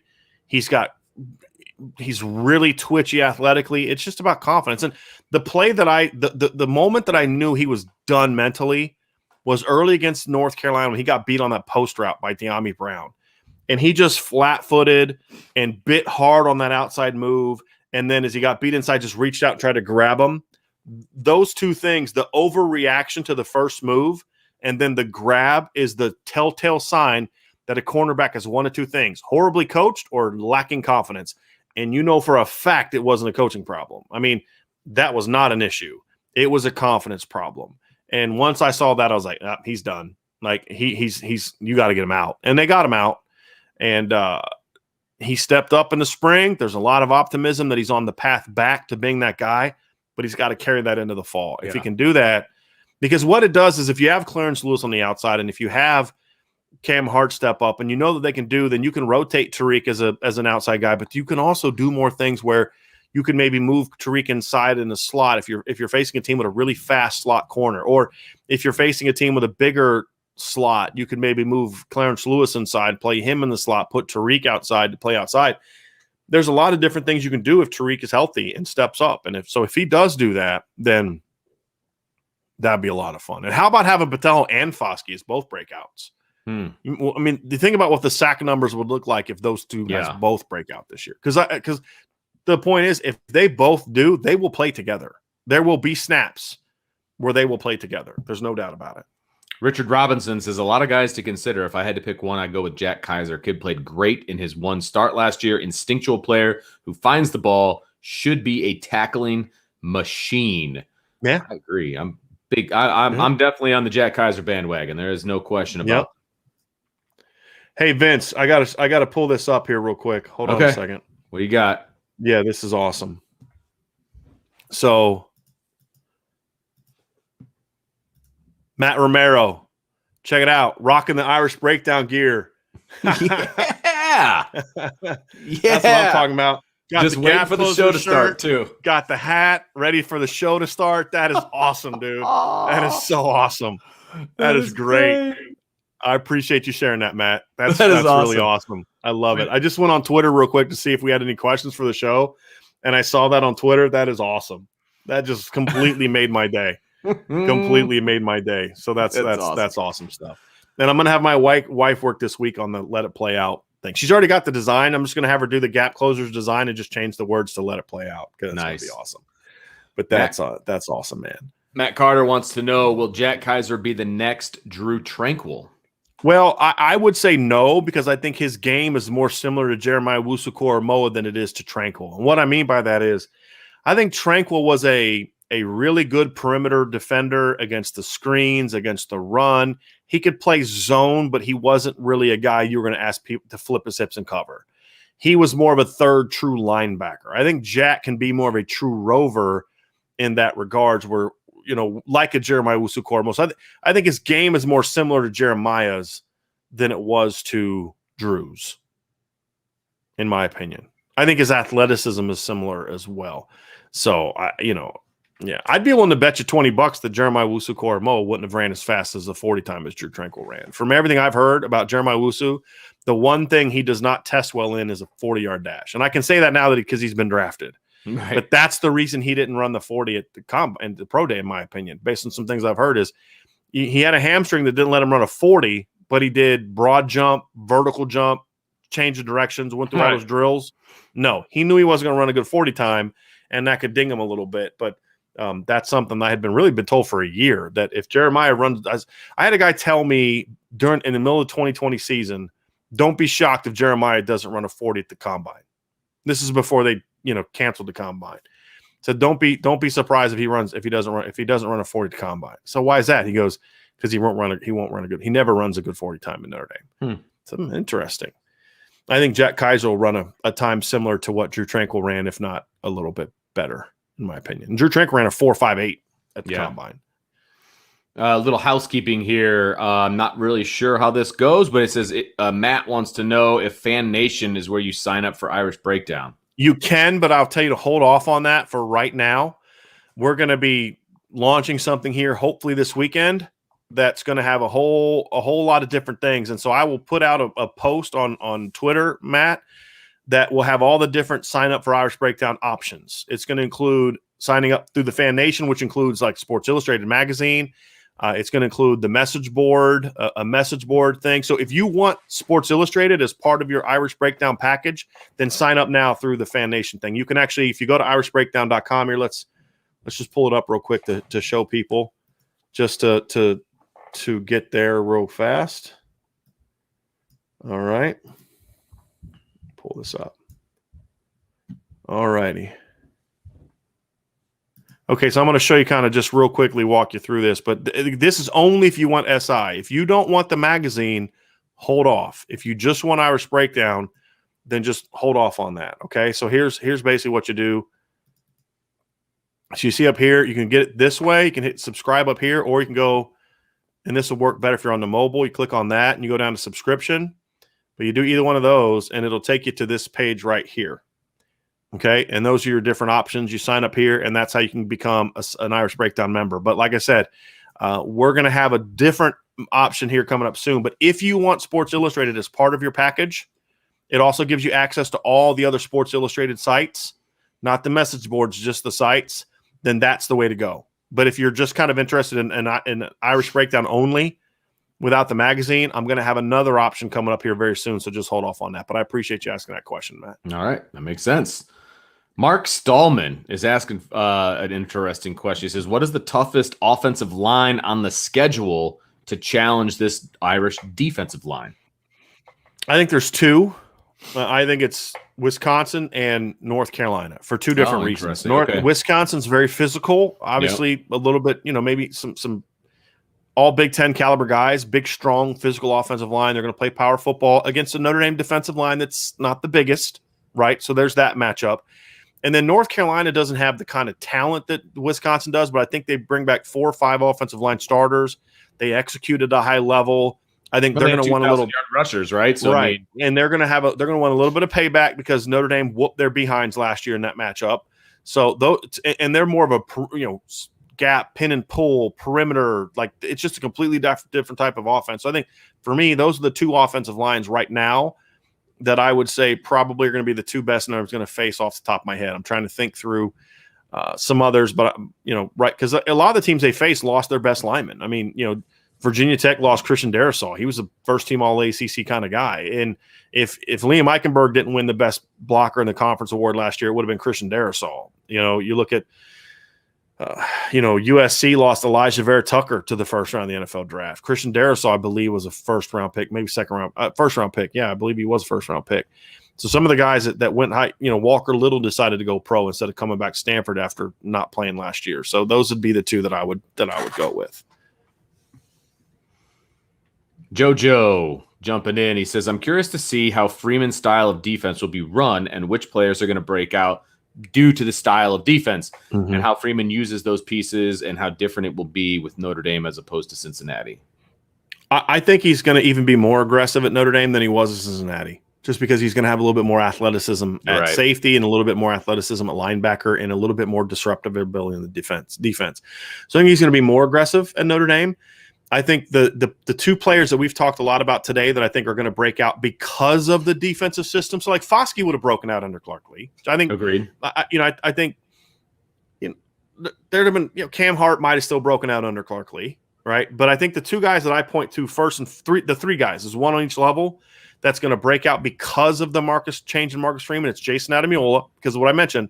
The previous defense, as good as Coach Lee was, it was just not a defense geared towards a lot of run game production from the defensive line. I think Shane Simon at linebacker and Jack Kiser is another guy that would have broke out under Clark Lee. I think Clark Lee was going to absolutely use Jack Kiser as a rover this year, and it would have been great. But I think Shane Simon is going to be if he does step up this year, it's going to be because of the change in defensive scheme. And Houston Griffith on the back end. I think those are the 3 guys that I would first and foremost say are going to break out because of the change. Okay. Matt Romero says Kyle Hamilton is my breakout player on offense. That's great. He's trying to get Kyle. He's trying to get Kyle the Heisman. I know, right? JoJo on Cam Hart switch from offense to defense. He said, I thought Cam Hart was trying to get away from Dell Alexander and felt better with Mickens as a coach. No. And I think he was being – I think that's a serious question. But no, that was not – that's not the case at all. No. Donnie Cruz says, I'm looking for Bo Bauer to have a breakout season. Personally, I like to see him and Maris play together more. I think we could see that. I think there's going to be combinations at linebacker. I really do. I don't think they're going to stick with just 2 guys the entire game. I'd be a little bit more surprised if Bo Bauer beat out Drew White than Vince would be, because I think Vince kind of – I'm not saying that's going to happen, but I think there's going to be good competition. I think Vince wants it to happen. I do. Is that fair to say? Yeah, I mean, it's okay. It's fine. You're being honest about it. It's not like you hammer Drew White because you like Bo Bauer. You just say, hey, look, in my opinion, I think this guy's a better player. It's fine. I love that kid. I'd be a little bit more shocked of that, but for me, I believe that there's a better chance that Maris beats out Shane Simon than Bo Bauer beats out Drew White, but I think they're all 4 going to play. Yeah. So are there going to be a lot of instances this year where we could see Bo Bauer and Maris on the field together? Absolutely. Because usually what they've done in the past is, and a lot of teams will do this, when you rotate the defensive line, you have your starters start the game, but then as you rotate into the game, you don't necessarily have 4 backups on the field together. You'll have 2 starters and 2 backups, or 3 starters and 1 backup, or at least 1 starter with 3 backup kind of guys, just to make sure that you have a nice rotation. At linebacker, I could see them just doing just a pure Bo and Maris get in there kind of thing. I can see that. And I think there's some merit to that because you want those 2 guys. The communication has to be so good between those 2 guys. I could see merit to making sure that you just kind of, it's like hockey lines at linebacker, just, that kind of thing. I could see that. Michael says, I think our defensive coaches on staff might be the best ND has ever had from top to bottom. Well, of the recent history, sure. I think that Barry Alvarez staff back in 1988 with the guys that they had coaching D-line and then Barry Alvarez coaching linebackers and all that kind of stuff would have words with you about that. But yes, I mean it's got a chance to be. It's got a chance to be, especially the last. And Notre Dame's had some really good defensive coaches. I mean, look, I think the staff in 2012 was pretty good. I really do. I mean, I think Bob Diaco is a very underrated D coordinator. It's not as good as Marcus Freeman. Mike Elson was the D-line coach of that team, and Chuck Martin was coaching the safeties. I think Chuck Martin was an excellent football coach. Yeah. And no offense to Chris O'Leary, but Chuck Martin was a guy that had won 2 national championships as a head coach. Right. And also won a great job at Miami of Ohio. Yeah, too. And he won 2 other national championships again at the D2 level as a defensive coordinator under Brian Kelly. Right. So I mean that was a pretty good football team, a pretty good defensive coaching staff, in my opinion. So yeah. Actually, you know what? I think about it, I just remember Chuck Martin actually wasn't the safeties coach in 2012. Was he on the offensive side by then? He switched over the offensive side by that point in time. So 2011 would be the year that he was on that staff. Okay. They had Kerry Cooks coaching corners, and then I believe they brought in Coach Elliott to coach the safeties, who was considered one of the top veteran DB coaches in the country. So the point still stands about 2012. But yeah, I forgot about that. That's how good of a coach Chuck Martin was. He went from the safeties coach to the offensive coordinator. You don't see that very often. No, but that's the kind of coach Chuck. I mean, that's kind of how Chuck Martin was. So, because he was the D coordinator under Kelly, and when he became the head coach at Grand Valley after Kelly left, he called plays on offense. Crazy. I believe me. I couldn't do that. Guys try to I couldn't do that. It's not an easy transition. No, I've rarely. I could coach both sides of the ball. I just would only be good on one side. Right. I mean, if I was I can do whatever I want if I was a head coach, but I wouldn't be any good at it. That's impressive. And not to go off on a tangent, but I think that's where some head coaches get into trouble. They feel like now that I'm head coach, I need to call the offense when they've been on the defensive side of the ball their entire career. Like that. The most interesting thing I ever experienced as an assistant coach. Remember, I was talking about Mike Donnelly at Muhlenberg. So when Coach Donnelly took over at Muhlenberg, he created his own offensive playbook. Now, he did not really do anything with the offense, but he created a playbook. And his offensive playbook that he wanted his coaches to execute was basically every concept he'd ever had problems with as a defensive coordinator. Huh, interesting. And it really was. It's like, but did it have flow? Like, it did. An identity to it? It did. Okay. Yeah, because he would tweak it, sure. But it was built around things he'd struggled with. Interesting. Formationally and we did a lot of motions and shifts and things like that. It was built around a lot of that. It was very pro style, line up one way, shift, and then we'd shift over here, then motion back that way. A lot of that, but it was all stuff that he had a problem with because he was a really good defensive coordinator. Now, he let us run the offense, but we were running what he wanted us to run from a structural standpoint, which I thought was very fascinating. That is fascinating. That's a really interesting place to start. Never heard that before. No, me neither. That's awesome. I really like that, actually. Pierre jumping in says, love how Notre Dame is going for these big corners, so versatile to handle these large receivers and play run support if needed. Yep. Completely agree. Completely. Yep. I'm very much on board with what Coach Mickens and Coach Freeman like from a physical standpoint, because everybody's got their mold of what they're looking for, right? Mm-hmm. I love what they look for in corners. That has been my MO for a really long time. I really like that. Notre Dame 2164. I really think Houston is an all-American talent. He just has to believe it, and the coaches have to believe in him. I think Houston's always believed in himself. I think that was part of his frustration, is he knew he could play, and he got frustrated that they didn't give him that chance. It's more about the latter, about the coaches believing in him. Mm-hmm.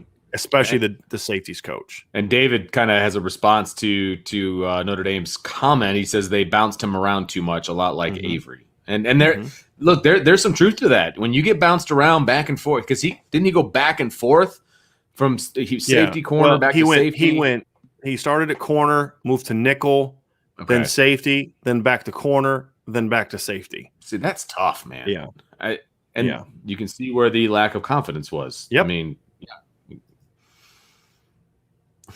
David says, poor Litchfield, relegated to the bench forever.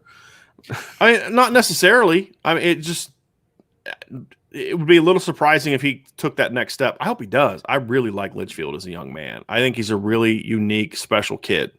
Whether or not he's a unique, special football player remains to be seen, but he's a very unique, special young man with a tremendous story, by the way. Interesting. Okay.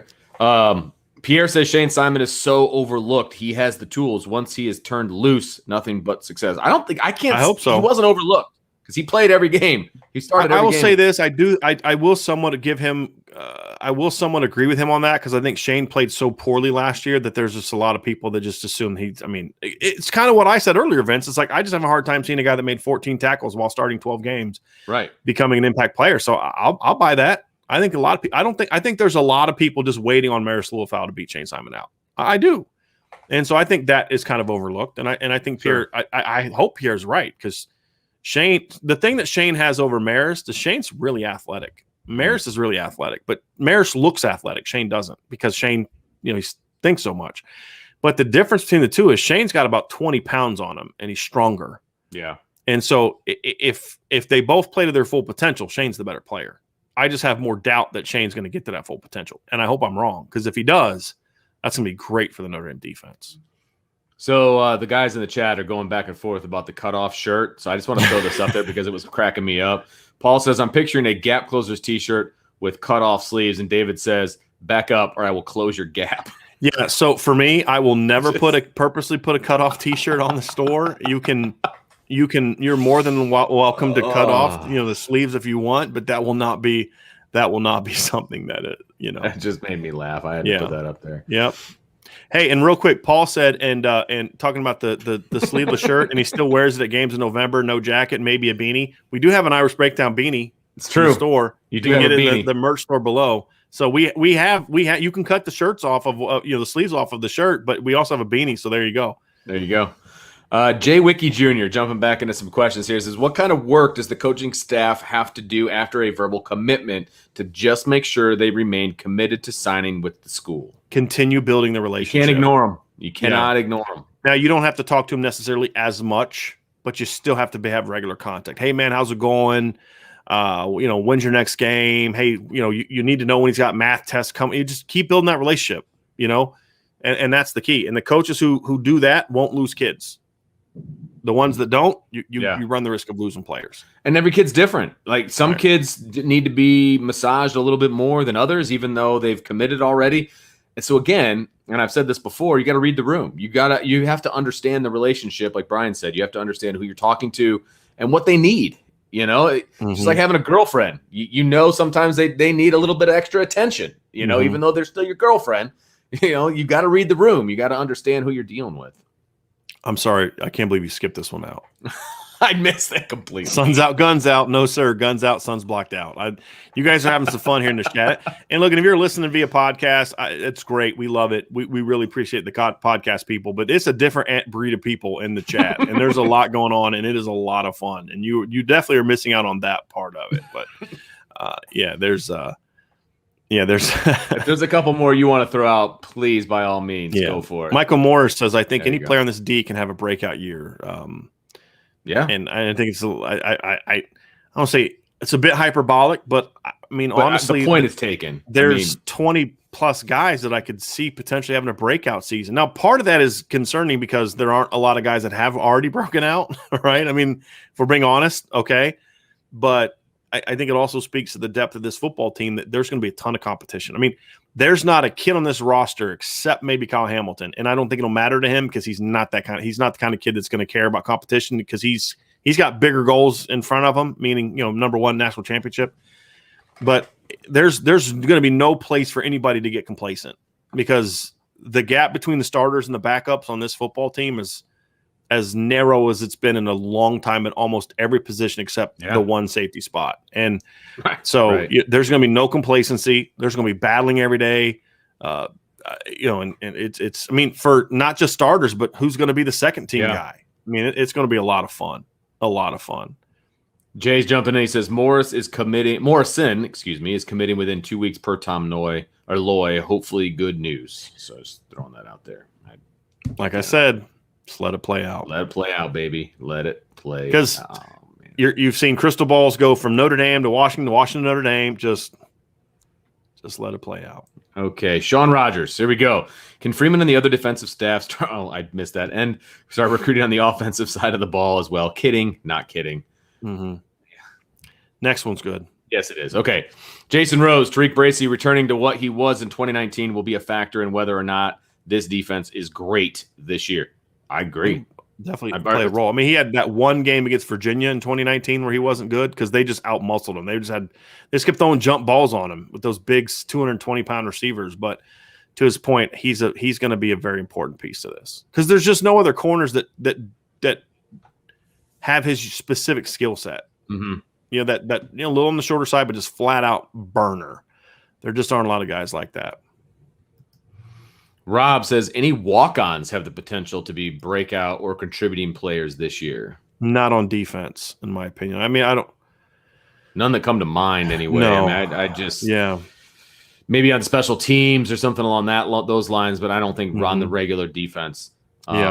You want to grab that super chat? David Brian? Knight with the big super chat, $15. I appreciate that very much, David.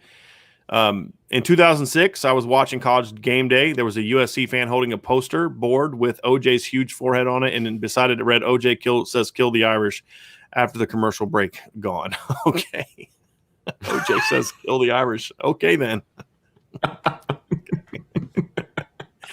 I don't know what to say to that. I mean, okay. All right.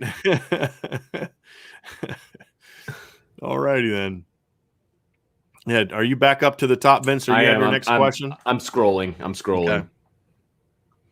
But I do think Jason's comment about Tariq Bracy is very interesting. I don't know if he has to be a breakout player, but as he said, he has to at least get back to where you can depend on him week after week because he does present, in my opinion, some unique opportunities to them. So. Just lots of fun comments at the present. Here, Brandon says, I had no idea that version of Brian Kelly existed. Would love to see that BK reemerge, especially with Freeman running your defense. He's talking about earlier when we were talking about, Brian wanting to score and then score some more. Yeah. I think that's what that comment was. I mean, look, if you're Brandon, I think is on the younger side. So, as I've said, my first year coaching was 2001, and that was the year that Grand Valley should have won their first national title. And I say should have because that's the year that Kurt Ains got hurt, I think, in the quarterfinals. They're averaging like 50 points a game when he got hurt. If he doesn't get hurt, they win the national championship that year. And then they won it the next 2 years with Kurt Ains.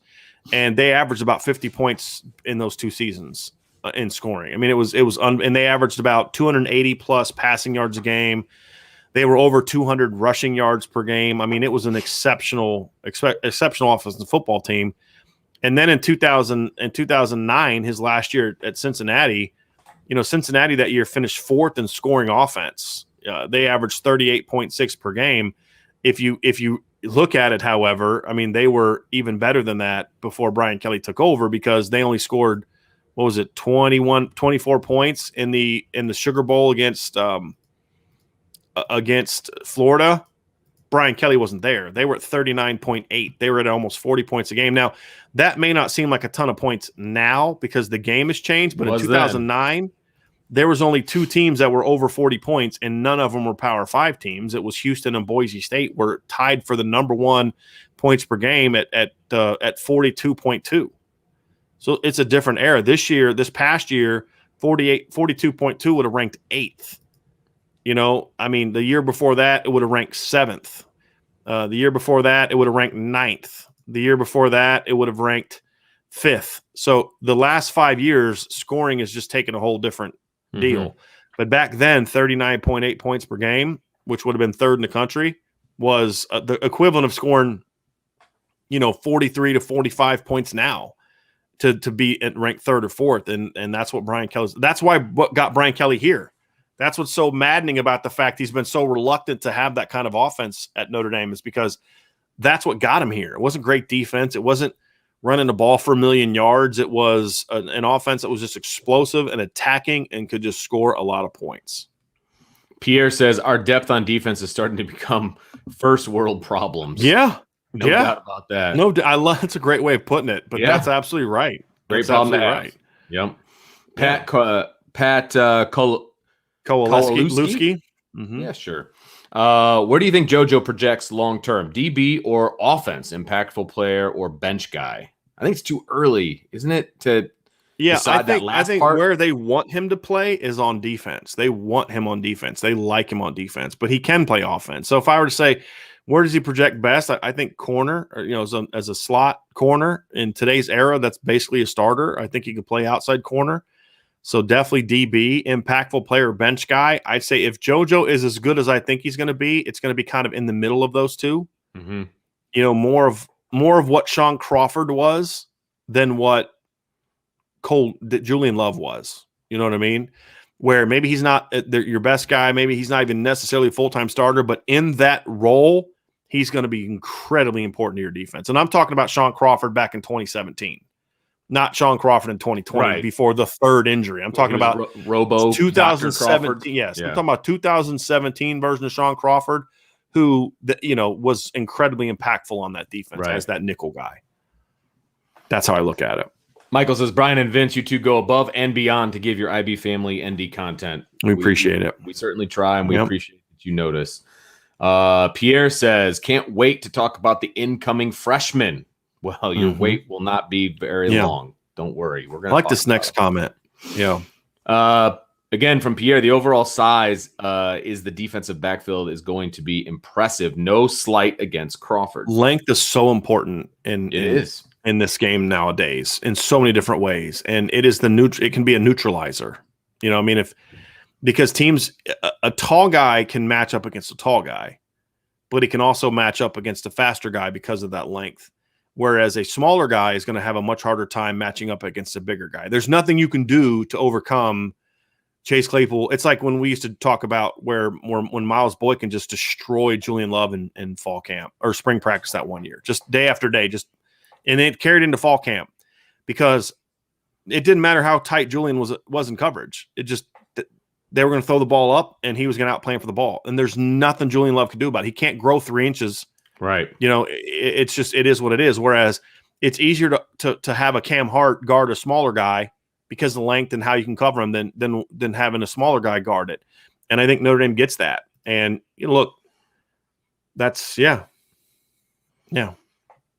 Donnie Cruz says, talk about Bauer, and Carmine Burr says Bo Bauer gets no respect. Not from me. I'm a huge Bo Bauer fan. Okay. I think that he could be a real impactful player, and I think he's going to get a lot of opportunities on the defense this year. So I'm a huge Bo Bauer fan, and I think this year is going to be hopefully a good opportunity for him to show what he can do on a regular basis. I think Bo Bauer's a good player. I just think he's more of a rotational guy. That's all. He stinks. Donnie Cruz says, hey, my brother played at Iona College from 94 to 99. Were you still at Duquesne's? Duquesne, Vince. Duquesne, excuse Duquesne, me. what? I corrected myself before you did. I'm sorry. He said actually 95 to 2000. No, my year at Duquesne was 2003. Okay. I was at Duquesne in 2003. And then Michael does the deep Google dive on Brian here. He says, Brian info here. 2002, he was the running back coach at D3 Muhlenberg College. Muhlenberg, what is your deal? Dude, I'll let you read them, man. I don't know all these obscure college names. I literally said Muhlenberg like 20 minutes ago in the show. I will read this. Michael says, Brian info here. 2002, he was the running back coach on a D3 Muhlenberg College team that went 11-1, lost in the second round of the playoffs. Sorry, Brian, I looked you up. No reason to be sorry. You could have just asked. We actually went 10-2. So we went 9-1 in the regular season. We lost to McDaniel College in a road game very early in the year. Then went on a nice win streak, and we played UMass Dartmouth in the first round. It was the school's first ever college football or national playoff appearance, first time in school history. And we played UMass Dartmouth, beat them 56-6 in the first round. And then we lost to John Carroll in the second round, 21-10, in a very controversial game where we just failed to execute. We had a screenplay called up. We ran our running back was our best player on offense, Matt Bernardo. He was a All-American that year, great player. And he was really good. And there were times we'd line him up at tight end just like once a game because then they would not know where he was. And we ran a seam route. We did that against Ursinus. We ran a seam route for a big play, just hit him over the top. We did a lot of interesting things with him. And we ran a counter. We'd like fake counter, and the quarterback would boot because we did a lot of bootlegs. And then they'd do like a throwback screen to Matt. And we'd hit that a couple times that year. and we ran that play against John Carroll, and we had 3 blockers and Matt and a receiver and 1 John Carroll DB at like the 40-yard line. He walks into the end zone. It was like 14-10 at the time, and our quarterback short hopped the throw. And we had a play where one of our receivers, Cody Shea, had run a corner up. He screwed the John Carroll guy on the ground, and our quarterback rushed the throw and short hopped him. I mean, it would have been we had so many missed chances in that game, and then we had a play where you talk about play to the whistle. It's a perfect thing. They had this big tall corner and a receiver, and we were lined up. It's about midfield, and the receiver flinched, and our corner stopped and pointed to him, looked at the ref and pointed to him, but the ref didn't call the flag. They snapped the ball. He ran by him for a 50-yard touchdown. That's kind of what did us in. But their quarterback on that team was Tom Arth, who, if you know Tom Arth is I'm trying to remember where he's at now, but he was a college he's the head football coach at Akron now. So yeah, he's the head coach. Yeah, he's the head coach at Akron, I believe. Yeah, still the head coach at Akron. So he was the quarterback on that team. Pretty good quarterback. Spent a little bit of time in the NFL, but yeah, we outplayed them in every way except where it mattered. We had about 3 plays that we just didn't execute, and when they had those chances, they executed. But certainly disappointing. But that was a very fun season, no question about it. Muhlenberg. All right, I got it now. I got it. Pierre says Jack is going to have to worry about Prince Collie, and I'm not sure what IJS means. Yeah, I think so. Yeah. And then Michael says I'm next on his hit list. Michael, you just have to ask, man. I'm a pretty open book. So, yeah, I mean, you want to know about my resume? I'll tell you. And as you can see, I got pretty good recall when it comes to that kind of stuff. You do. So I couldn't remember anything like that when it comes to my coaching career. I was a screamer and a yeller up in the box. So that's what people. Yeah. That year I was actually on the field because of the running backs coach. It was I was on the field that year. So I was just a position coach. I actually got in trouble. You want to hear? So Notre Dame fans, I got in trouble that year. So that was the year. That was Ty Willingham's first year at Notre Dame. And remember, they got off that good start, and they were playing Florida State on the road. We were playing Gettysburg College that day, and we were up like 43-0 in the fourth quarter. And I had my little flip phone. I had just gotten like internet. Remember, like it was like the green screen with like the black internet on it. You know what I mean? And so I kept pulling my phone up in the fourth quarter, up 43-0, checking the score of the Notre Dame Florida State game. I did it probably like 5 or 6 times. And some parent saw me and got mad and reported me to the head coach. And so, but yeah. How did she know what you were doing? Just that you had your phone out? She kept looking at his phone. She didn't know what I was doing. She just knew I kept looking at my phone. You had your notes down. I was like, Coach, man, we were 43-0. Like, I just seen the score. Was the coach mad? Did he take the parent side? He was like, hey, look, the game's going on. And he was right. I mean, at the time I was 23, 24 years old. I was like, well, it's not a big deal. We're up 43-0. But he's like, look, when you're in the game, we're in the game. I was wrong. I was 100% wrong. I didn't think I was wrong at the time, but looking back, I was definitely wrong on that one. But yeah, I mean, that's just kind of, and then another fun Notre Dame story is in 2005, I was at Christopher Newport. We had played Averett University, and we smacked them like pretty good. No, it's 2005. We smacked them pretty good. And no, it wasn't Averett. It was Chowan. I think we played Chowan because we actually lost Averett that year. And that was the day that Notre Dame played USC. Well, I was I was the pass game coordinator, assistant head coach, and video coordinator. Like I had a lot of titles. Jeez. And so I had my video guy at halftime run to my office, and then set up my video screen. So I got the big projector that I break down film on with the players. I had him hook up the VCR to the cable, and you can kind of get the basic channels. So I had him put it on NBC. So after the game, I'm like quickly shaking hands. I'm going up to all the parents like, hey, how are you? And then just sprint to the locker room. I walked into my office as Tommy Zibikowski was fielding that punt that he took back to the house. No way. Yes. Like he had just caught it as I walked into the room. So like the players are walking in the locker room, and I'm in the coach's office just screaming, let's go. Let's go. I was fired up. Nobody knew what the heck was going on. They thought I was really excited about how bad we beat Chowan. I think it was Chowan. But it's pretty funny. That's so great. If you want to know like how serious I was about Notre Dame back in the day, that even when I was coaching, I was still tuned into what was going on. Nolan, this is a very interesting. What was the weakness on each side of the ball last year that you feel will be a strength this year? It's for both of us. It's a good one. You want to go ahead and you want to go first, Vince, or do you want to think about that one? Offensively, I mean, it should be an easy one. Well, I'm trying to figure out a way to say this in a nice way. Receiver, they just weren't consistent. I was going to say quarterback decision making, I wasn't overly happy with. I think that could be. I think that could change, though, is what I'm saying. But would you consider that a weakness or just not good enough? Just not good enough. Title. I would say that not good enough. Not good enough. I think at times the receiving core was a weakness because of how it was used. I think it'll be used better this year. And then defensively, it's will linebacker. Yeah. And I think that in no the matter second safety spot. Fair enough. Whoever's at the will linebacker position, whether it's Shane Simon or somebody else, it's going to be better than 14 tackles. So yeah, it can't be worse. I don't see how. I don't see how. 14 tackles in 12 games. That just blows my mind. I can't believe that's an actual stat. I think that's what gets me. I can't believe that that's an actual stat. Yeah. Yeah.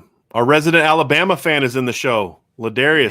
Hit it. I just got bumped to the bottom. So I just got off work, so I can go in early, like 3 a.m. in the morning. But my hey family, how long the show lasting today? I'm hoping we're going to be wrapping up here pretty soon, Ladarius. But appreciate you coming in.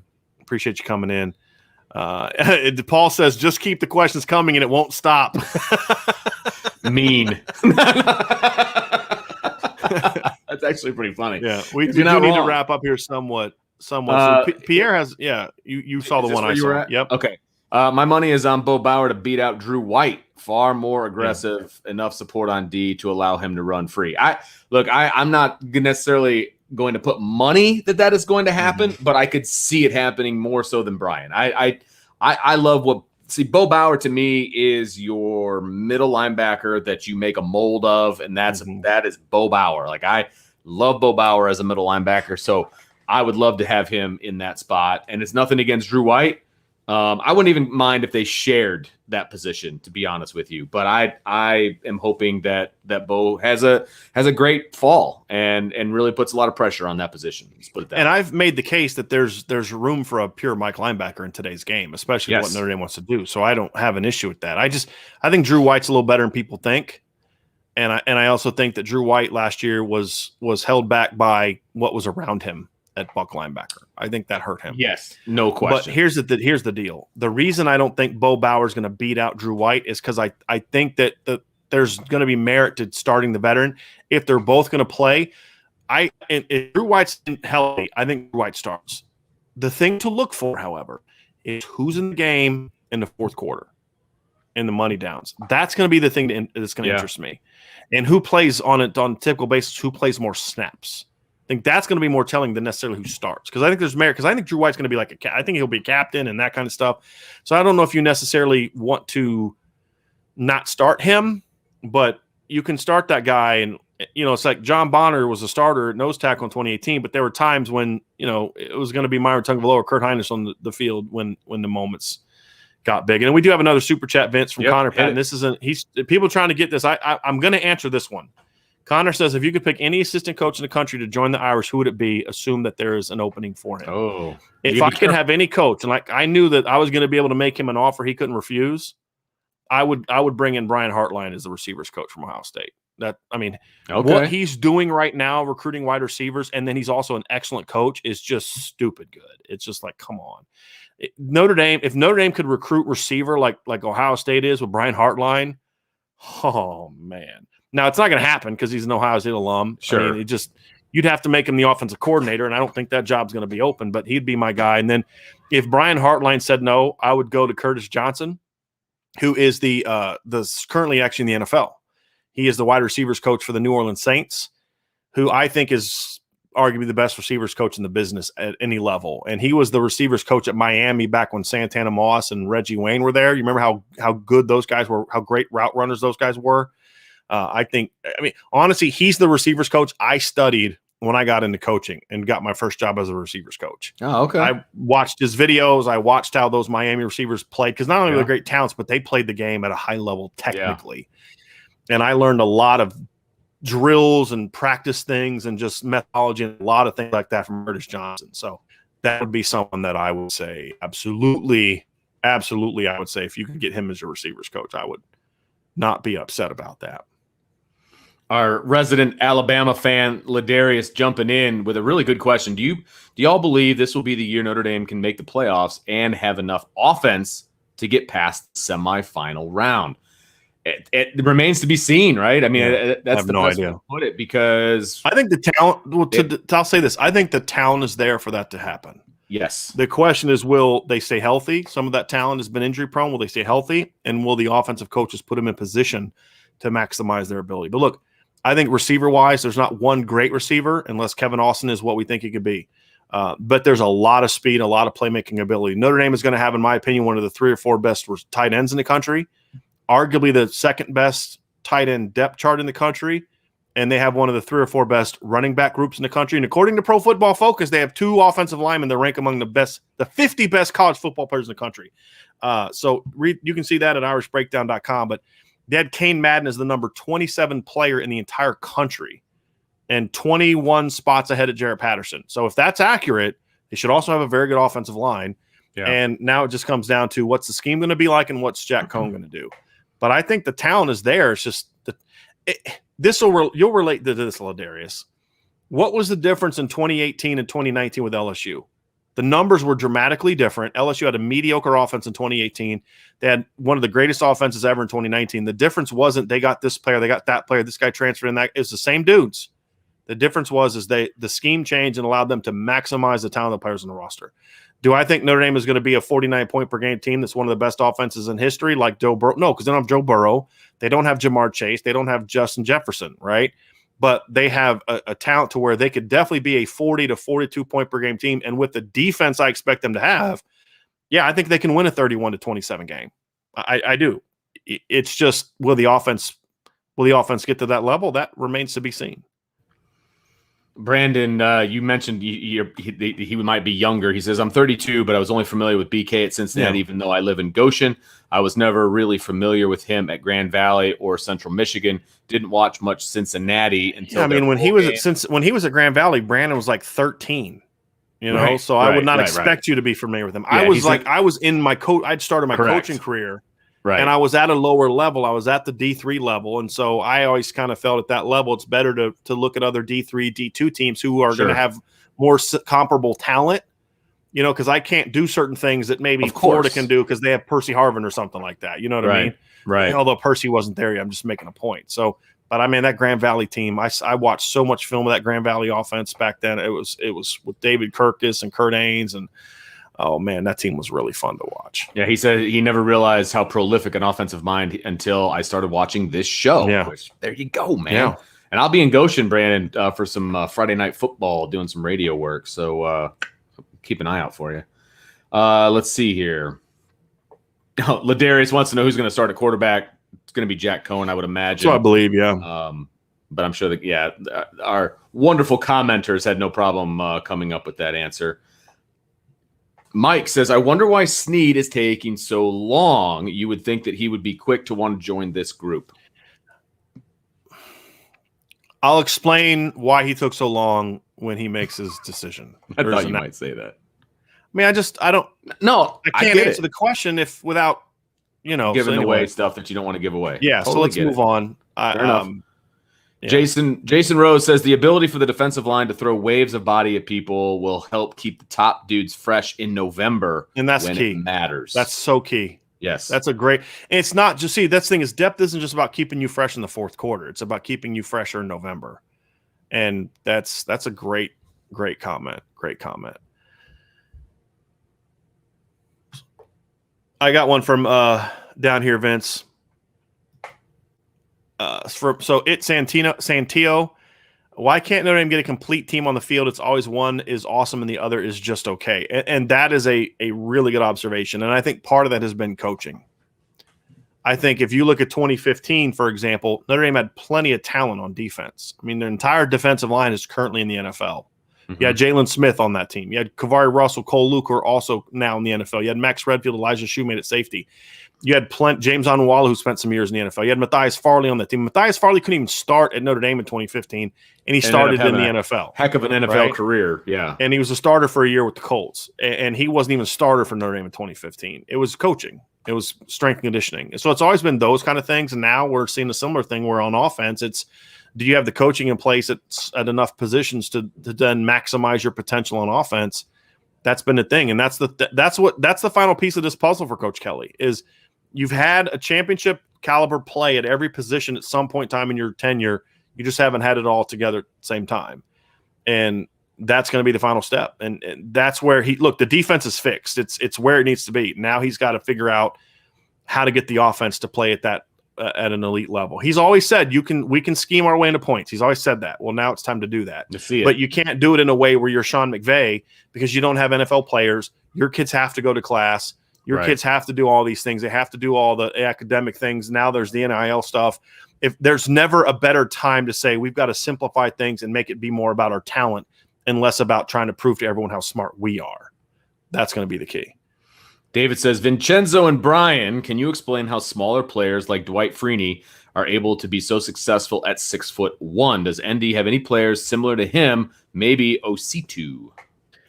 No, I mean, he's that. Remember the other day when I was talking about you can't use the anomaly to define the rule? Dwight Freeney's one of those guys. He was lightning fast. Yeah, his hands were so quick. I mean, the way because he didn't have great arm length either. I mean, right. he was short. He was like 6'1". He didn't have super long arms. I don't even think they were 33 inches. But number one, he was incredibly explosive off the edge, and he just knew how to play. I mean, he had fast hands, strong hands, and he knew how to use his lack of size to his advantage because he would just get underneath. Because linemen don't like it when you get under their pads. When you can get lower than them, if you can get your hands lower than their hands, they don't like that at all. And he just naturally was able to do that because of his height. But he was able to overcome the lack of length because of how explosive and freaky he was athletically. His twitch, his ability to bend, his closing speed. I mean, he just had the total package.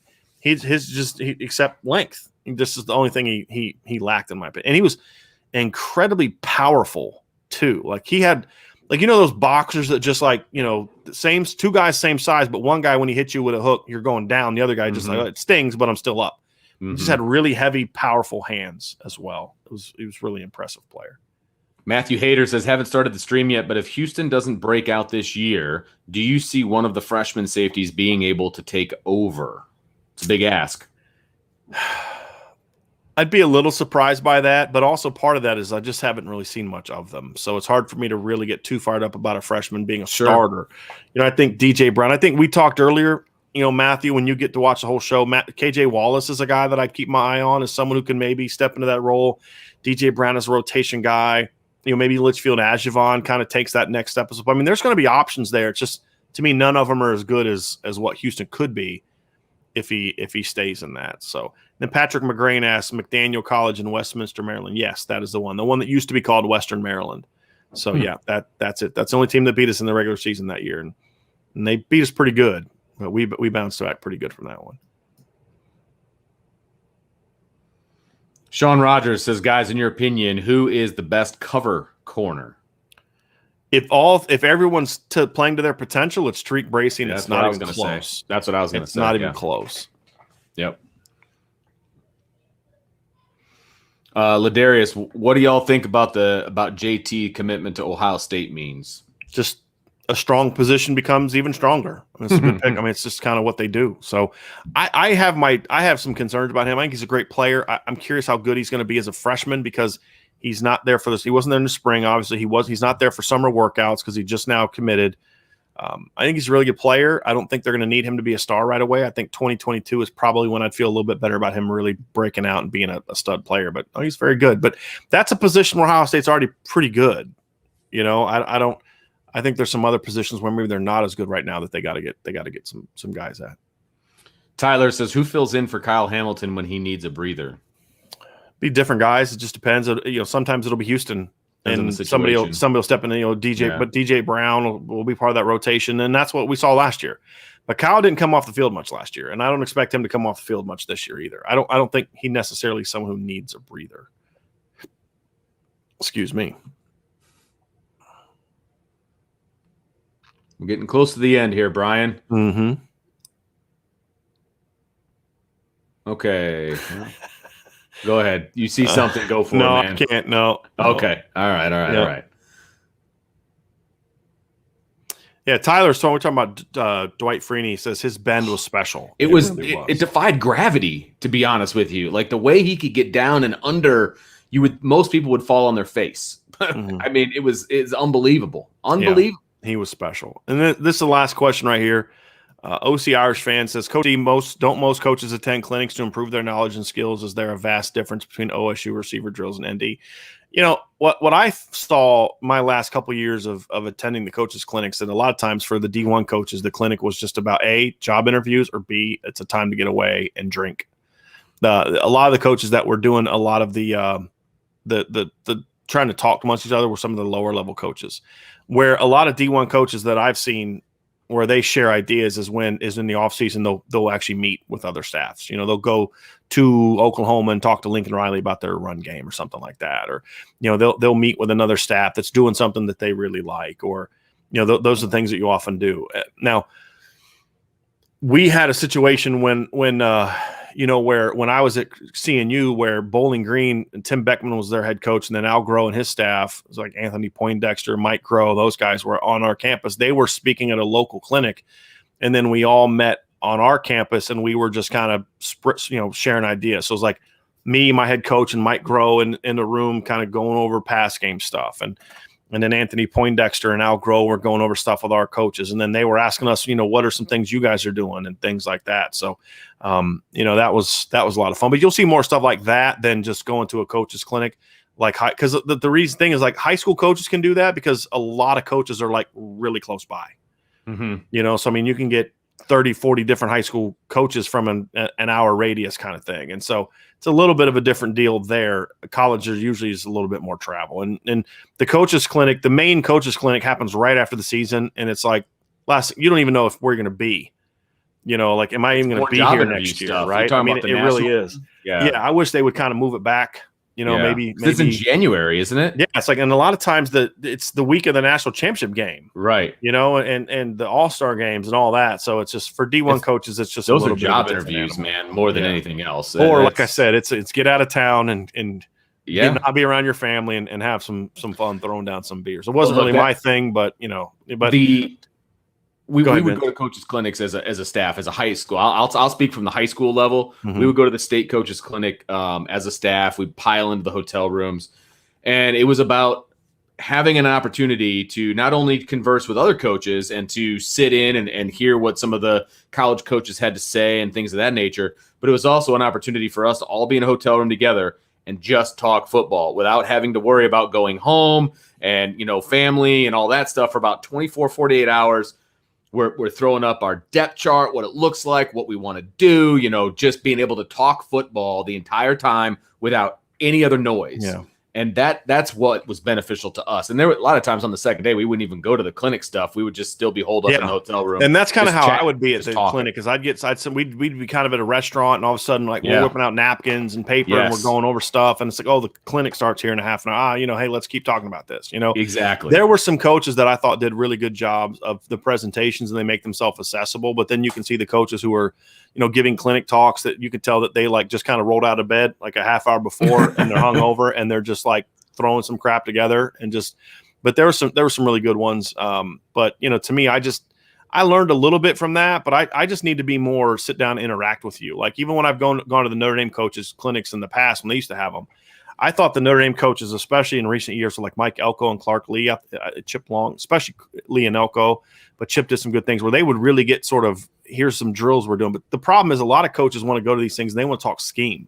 Yeah. And that's fine. But the thing I loved about what Elko did, especially, and then Clark Lee, is they say, look, guys, we could talk about scheme, but that's fine. But we're going to talk about drills, because whatever you do scheme wise, here's some things we need to talk about. And then, Mike Elko, or was Clark Lee, Elko did it his first year at the clinic.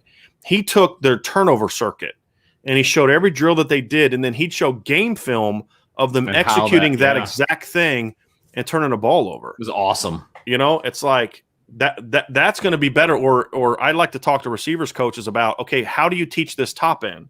Because the specific scheme you're running, you say, we're going to run this smash concept, and we have the guy go to 15 yards. He's going to break to the post and then go to the corner. Well, that's fine, but I don't have a quarterback that can throw that far, and my guy running a 15-yard post corner route is going to take a lot longer than your dude running. You know what I mean? So you have to be able to tailor that stuff to your personnel and what you believe in. And so scheme was fine. I like talking scheme, but usually when I talk scheme, I was usually talking with defensive coaches. I want to know what they're doing. I know what pass concepts I like. I want to know what you're doing.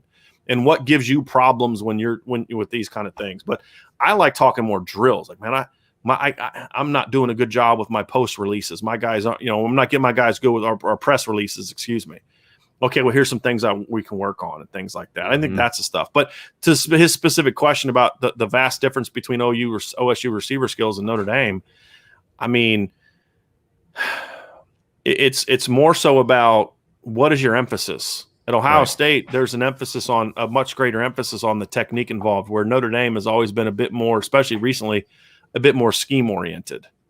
And I think that's an area where I think Notre Dame has to improve. It's not just about what you're doing, but how you're doing it. And I think that's a very important piece to this. I mean, you watch them in drills, and it's like kind of repeating the same drills over and over every day. It's just getting through an individual period as opposed to, man, this is something we really need to get better at. Let's really focus on that today.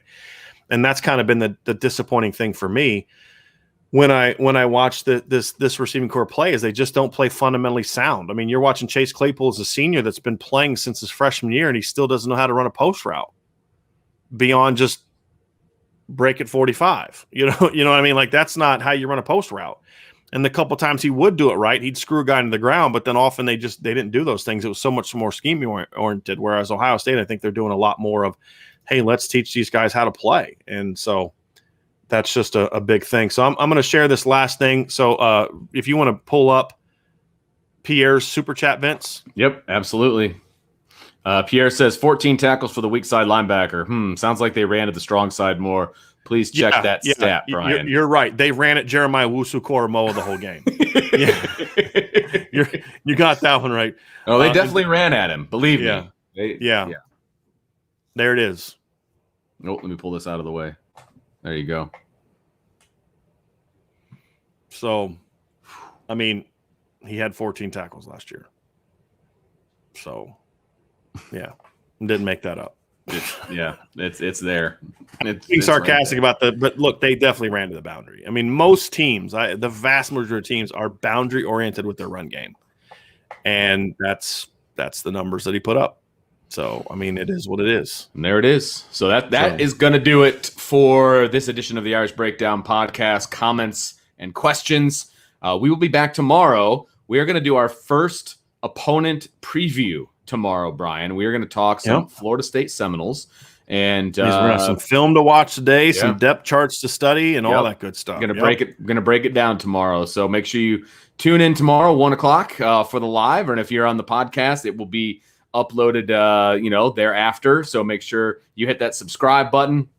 If you're watching on YouTube, the subscribe, the notifications bell, and make sure you hit that thumbs up, share as well, and share with all of your Notre Dame friends and family, because we just keep on growing, and it's because of you guys, and we appreciate everything that you guys bring to the table for us, because it's the fun part of the day.